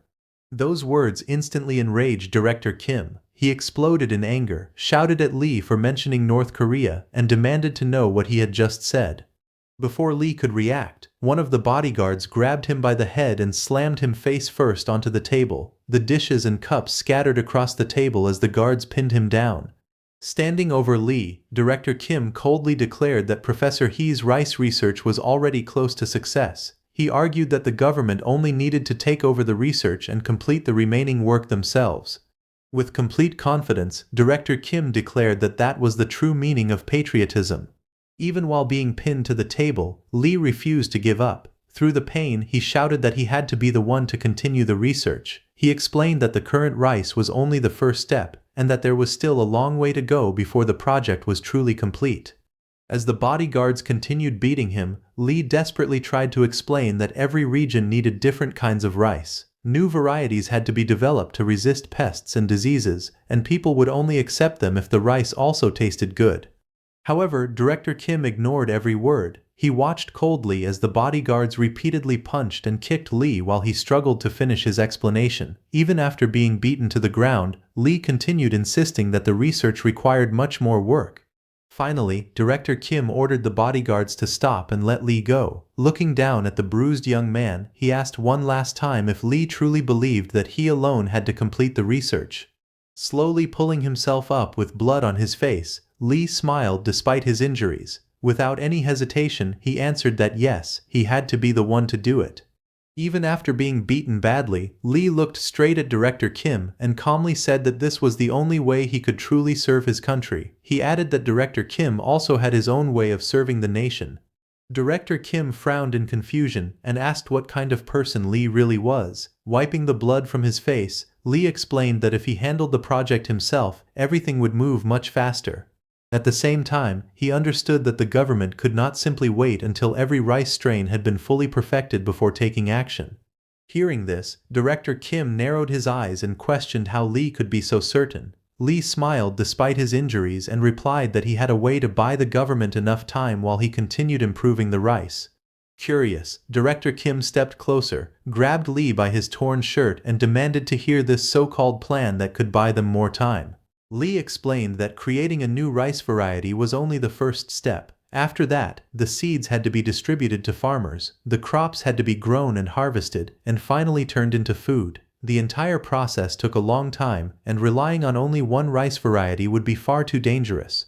He warned that if a disease spread through that single strain, the entire country could face a devastating famine. That was why the Yeongdong Agricultural Research Center offered the fastest solution, even faster than waiting for the International Rice Research Institute in the Philippines. Director Kim listened in silence, but it was obvious that he had no intention of waiting any longer. He grabbed Lee by the collar again and demanded that he immediately explain the method he claimed could buy the country more time. Despite his injuries, Lee stayed calm. Looking directly at Director Kim, he finally revealed his answer. The solution was simple: flour. Director Kim stared at Lee in disbelief after hearing his answer. Furious, he asked if Lee was seriously suggesting that flour was the solution to the country's crisis. He even threatened to make Lee disappear if he was only wasting his time. Instead of backing down, Lee smiled calmly. He explained that everyone already knew rice had to be replaced for the time being, and the only realistic substitute was flour. Hearing that, Director Kim exploded with anger and called Lee an idiot. He pointed a finger at him and ordered him to listen carefully. The government had already been promoting flour across the country and was even preparing a massive nationwide campaign to encourage people to eat it. He then demanded to know how flour could possibly solve anything if they were already doing all of that. Lee explained that the government had already launched the mixed grain and flour campaign because the country's rice production was too low to meet demand. During the 1960s and 1970s, people were encouraged to eat barley, mixed grains, wheat, and flour instead of rice. He then looked at Director Kim and asked a simple question: did people actually enjoy eating flour? The question caught the director off guard. As Lee stood up, the director immediately warned him to sit back down and asked if he had a death wish. Ignoring the threat, Lee calmly explained that if people were happy to eat flour, the government would not have to waste taxpayers' money on endless campaigns to promote it. He added that forcing people to eat something they disliked would never work. Just like a horse can be led to water but cannot be forced to drink, people would never willingly choose flour if it did not suit their taste. Director Kim raised his hand to stop everyone else from interrupting. He wanted to hear Lee out. He then asked if Lee was claiming that he had a way to make people willingly choose flour over rice. Without saying another word, Lee opened his briefcase, took out a packaged food product, and declared that he would achieve it by making and selling that product.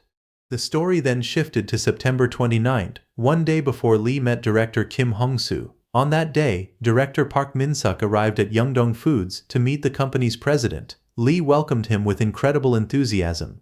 He rushed over, hugged director Park tightly, and excitedly said that he had been waiting a very long time to meet him. As Lee laughed happily and continued greeting him, director Park finally started to understand that this meeting was going to be far more important than he had expected.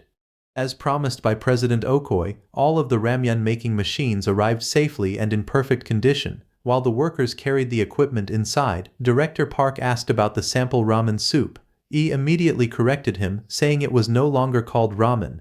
From now on, it would be called ramyeon.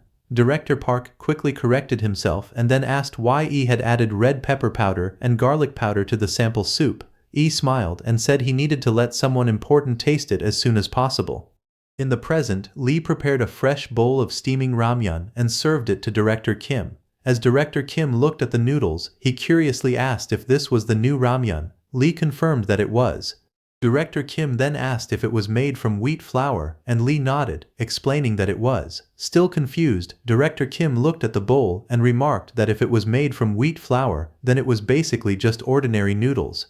Lee smiled and politely asked Director Kim to taste the ramyeon first, explaining that it was best while it was still hot. Director Kim remained skeptical. He said it looked like nothing more than ordinary noodles and soup, and couldn't understand why anyone would buy something so simple.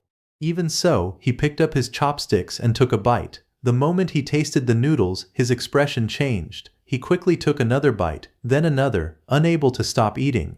Lee watched him confidently and thought to himself that he had him. He was certain this product was destined to become a huge success. As time passed, Director Kim kept eating without saying a word. Lee knew that when someone was truly hungry, even ramyeon cooked by someone else would never taste bad. After finishing the entire pot of ramyeon, Director Kim looked at Lee in disbelief. Still trying to process what he had just eaten, he asked who Lee really was. Then Director Kim asked Lee if he was truly confident about the idea. Lee smiled without hesitation and confidently replied that he was completely certain it would succeed. Lee believed there was no reason to lack confidence. For decades, instant noodles had been a cheap filling meal that countless people relied on whenever they were hungry. It was a food that anyone could enjoy at any time. Seeing Lee's confidence, Director Kim calmly asked him if there was anything else he needed. After hearing Director Kim ask if he needed anything else, Lee immediately realized that the biggest problem had already been solved. Now he would be able to get as much flour as he needed. It was finally time to ask for what he really wanted. Lee explained that he needed money to buy ramyeon-making machines. He promised to repay everything later and sincerely asked Director Kim to support him. Director Kim asked how much money he needed. Lee calmly answered that he needed $30,000. Hearing the amount, Director Kim smiled awkwardly. He explained that such a large sum was not something he could approve on his own. Lee immediately understood. If he wanted that much money, he would have to give Director Kim a convincing reason. Without hesitation, Lee confidently said that in 1 month he would bring a fully completed ramyeon prototype and present it directly to His Excellency. Director Kim's eyes widened in shock after hearing Lee's bold proposal.